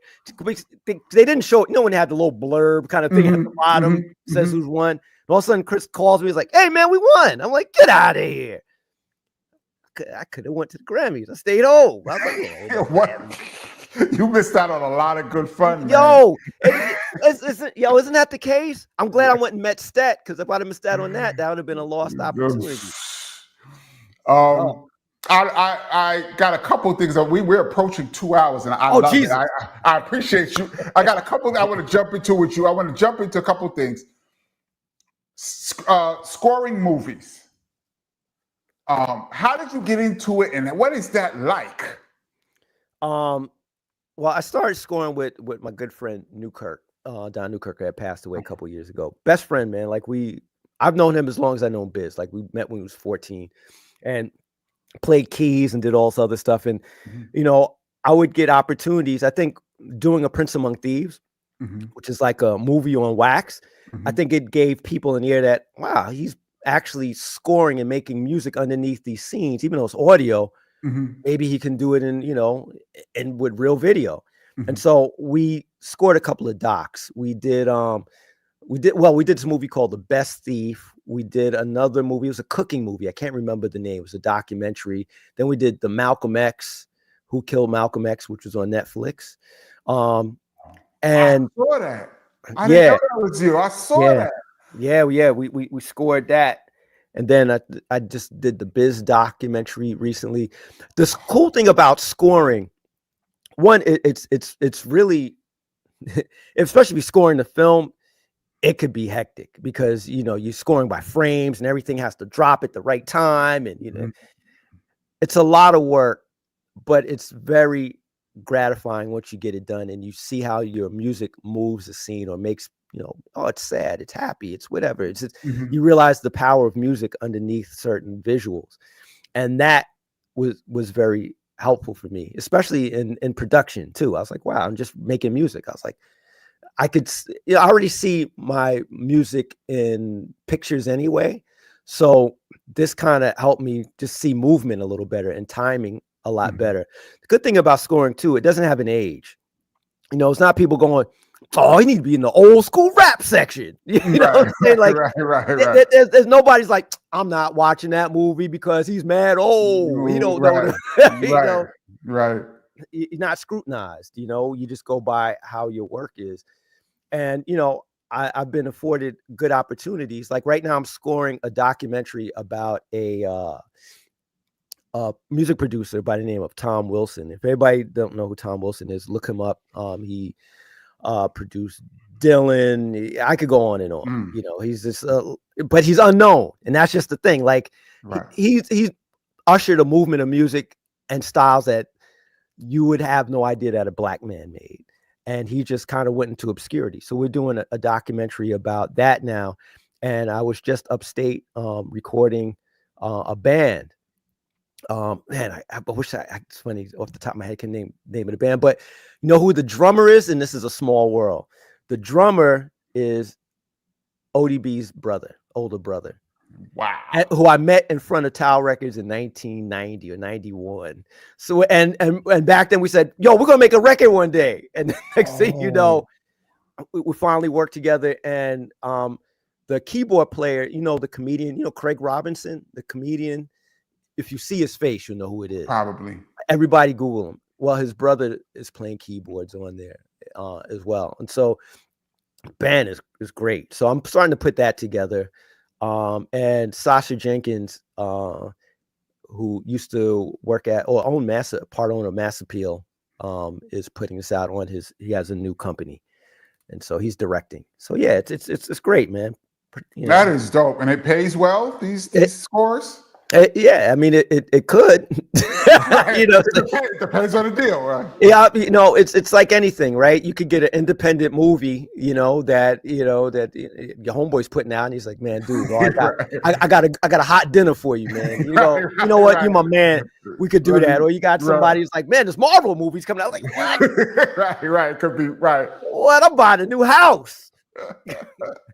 And a Bentley and a few other things, so yeah.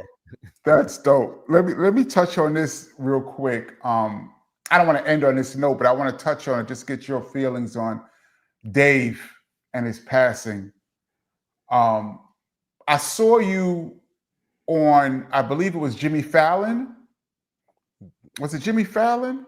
And De La performed, and you were up there. Colbert.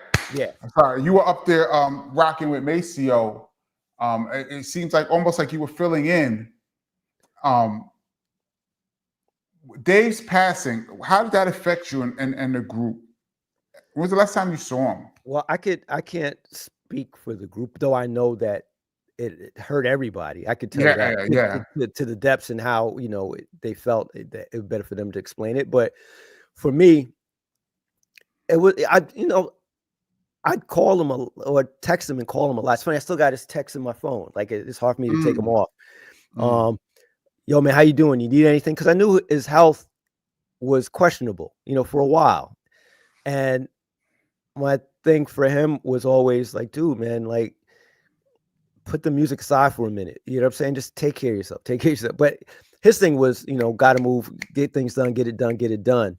Mm-hmm. And I think the sad thing for me, for him, is, man, we're right here and getting this re-release of the De La albums being put out for streaming and all the other stuff. We're right here. And he passes right before then. And I wish he was able just to see all the accolades and all the love that, you know, De La gets love in general, but just Mm-hmm. the resurgence of just the, you know, how people felt, you know, about the music. And it's a shame, you know, of just all the love for him. It's a shame, like right after everybody passed and everybody explains, oh, these person's so great and they want to make t-shirts and also, Mm-hmm. man, why don't you do while these people are People are alive, right? alive. Like you could tell you love them. Yeah, you know, and you know, you know. I know. I talk about this a lot. Give people their flowers while they're here, and tell somebody, yo, I really liked your music, or you made a project that changed my life. And at this point in time, I was going through this, and I was listening to your music, or I was listening to your project, and it really got me through a tough time. And people just, I don't know. I don't know if it's a hip hop thing or a cultural thing that we just wait until a person I passes, don't know.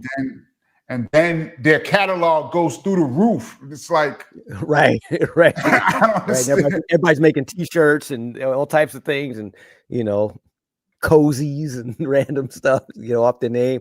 But yeah, I you know, that always bothers me. Is like, you know, just tell them why they're here, and I'm sure Dave is looking and he sees and feels all the love, you know, because nobody ever really dies. So he's, you know, he could see it. And, you know, Dave, out of everybody in the group, I worked with him more than everybody. He's on Handsome Boy Marlin School. He's, you know, we worked on, we actually, man, we were putting a group. It's funny. I don't even know if the De La guys knows. We was putting a group together. We was demoing stuff at one point. We had a deal, but then the deal fell through. Yeah, man. It was, we was working on stuff. So, you know, yeah, it's just a sad state of events. You know, towards the end, I didn't talk to him as much, but I would definitely reach out to him. And I had to, you know, be more contact with the guys then, because now we started to work together again, because we was trying to put the albums back out and get them, you know, redone. And which I'm glad they got me a part of it, you know, because who's gonna care for the records more than me? You know what I'm saying? Right, like those are the babies. Right. So we had to get it right. But yeah, that's you know, sad moment. But yeah, tell everybody, you know, you love them. It's okay. It's not corny to say, you know what I'm saying? And it's not corny to tell everybody to get Kenny Parker to rhyme. You know what I'm saying? It's like we don't know that yet. Cool. We gotta check the comment section. We don't know if that's corny yet. We gotta check the comment section. Yeah, man. The jury is still out if that's corny or not. I gotta put Kenny Parker, thank me in advance. Thank me now, because when your whole thing just switches up and you act like you don't know anybody because all of this like crazy stupid success of just rhyming. Oh my God, that's fine. I will. You know what? Thank you, Paul, for putting this in the universe. Hey, and we'll man, see how it goes. It'll go well. And hey, all I'm asking for is a dinner and a track on your album, and let me mix. Absolutely. Don't walk out on me, man. I know how you Parker's on, man. You know, for people, I'm gonna end it on. You're right. just lay down the beat. I got it. Just lay down the track. I got it from here. Real quick, people that don't know, we probably met in like 89, 90s-ish era. I don't know exactly when, but around that time. And we've always seen each other in passing, and it's always been love. And I really appreciate you coming on. I had a few people on there's hundreds of comments that I didn't even get a chance to, people's questions. Somebody said, did you snuff somebody in a parking lot? Yeah, the wrong Paul. Okay. So I just saw this as these things go by. I was like, that okay. Hey, I didn't, but if I did, they deserved it, but I didn't do it. You know what I'm saying? Boom. My stuff thing. Boom. But let me say this in closing, because we'll say give people the flowers. Yo, and I said this before we got on this conversation on Talking Live, is that the one thing, or it's many things, but that stands out for me is you've always been consistent, and I always like that about you. Like you've never been too high, too low, never too cool to say what's up. You know what I'm saying? Never like, hey, you look the other way. You know I've had that. You know what I'm saying? I've had people who are like, yo, Prince Paul, you're the best. And then they blow up in a record, and then hey. And I'm like, really? then they go down again. Then when they're back down, hey Paul, what's up? I'm like, yeah, I've been there. Yep. Man, you're consistent, and I like that. There's a few dudes. I mean, Ice-T to me has always been that way. Shout out to Ice. Yeah, man. You know, Chuck D. I mean, there's a bunch of names. Just Ice has always been cool. You know what I'm saying? Premier. You know, Pete Rock. Like, you know, all these guys. You know what I'm saying? Like a lot of them. But the names who haven't been like that, like I said, I won't say. But you have always been cool, and I like that, man. And the one thing I always remember about you is I was like, yo, that dude is big. You know what I'm saying? I was like, I never want to cross your path. I can't imagine like you and your brother having a beef with one person. It's like, yo, we gonna clobber him. Just fall on him. Yeah, man. Just one of y'all is too much is punishment. Both y'all like snuffing somebody in the parking lot. Gah. We're a big family. We're a big family. Yo, not to put all your vitals out there, but how tall are you, man? I am 6 feet 6 inches. God, see. Can you dunk? You know people are gonna ask you that. Not now, not anymore. But I used to play ball. Yes. Now I don't even think I could touch the rim now. And Chris is 6'4". KRS is 6'4". Man, see, that's insane. See, yeah, man, see, I'm like Nate Robinson height, man, and I can't dunk. You know what I'm saying? Like Nate, you pulled out Nate Robinson. Big up to man. Big up to the Knicks. We were talking about the Knicks a little earlier. Big up to New York. This is it, man. This is the closest we've got. This could be the year, man. Let's put that out there. Oh man, please. You know, come on, man. The last time the Knicks won, I was 6. I guess we were 6. We were 6. Yes, that was 73. Last time the Knicks won. Last time Knicks won the championship was in '99. Yeah, that was 26 years ago. That's insane. And I'm not saying we're there now, but. Who knows? I mean, I feel really good about this series. Dude, I mean, look, everybody, I know if you're a Knicks fan, even if you're not a Knicks fan, just a silent prayer that the Knicks make it and win a championship. Because you know what? Even if you're not a Knicks fan, that's going to change the NBA as we know it. It's going to make it so much better. So you'd be doing yourself a justice or do yourself an injustice if you don't put this. You need the big markets to be good. You need the big markets to be good. Yeah. You need New York, you need LA, you need Boston, you need certain markets to be good, man. Yeah, man. They feed everybody else, man. That's how you get the big broadcast contract. Exactly. You know exactly. Yeah, come on, people. Don't be selfish. Come on, look. Nick. We talk basketball on here a lot. There's a lot of people from all over that, you know, root for their town, but let's go New York. Yeah, that's right. Don't get snuffed in the parking lot. You know what I'm saying? anything you how can people find you? Are you on any social media? Man, I'm on social media, but I'm not on social media. You can find everything that exists out there is DJ Prince Paul. And that would be Instagram. That I think on Facebook I'm Prince Paul Extraordinaire or something, producer extraordinaire. Everything else is at DJ Prince Paul X. What are the platforms out there? Snap, Facebook. Yeah, you know, I don't know. Friendster. Black Planet. I don't know. Yeah, Black Planet. Probably on Black Planet. The only thing you ain't gonna find me on is dating sites. You know what I'm saying? MySpace. MySpace. Yeah, you know, it's always gonna be DJ Prince Paul. So. All right.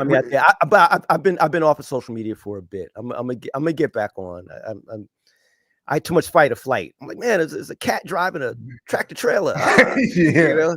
How much baby oil did he buy? You know, it's all that. That's a lie. Yeah. I thank you once again for coming on. This is the DJ Kenny Parker Show. For those that's just tuning in, we do this every Tuesday, 8 p.m. Eastern Time. This has been a spectacular interview with my man Prince Paul. Kenny Parker, yo, legendary. Put in the chat, write him, do whatever, get him to rhyme. Should I rhyme? Coach him. Yes. That's the question. That's the good question. Please put in the comment section. Should I rhyme? My question, I don't know. I'm leaning towards I might be whack, but Prince Paul is saying I might be dope, so that we don't know. If you don't know, now you know. You'll know. You'll find out. You don't know. You'll find out. F around and find out.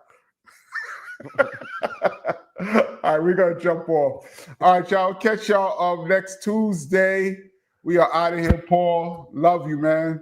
Love you too, man. Everybody be safe out there. And yeah, man, don't do anything stupid. All right. Word. Let's leave it at that. Leave it at that. All right.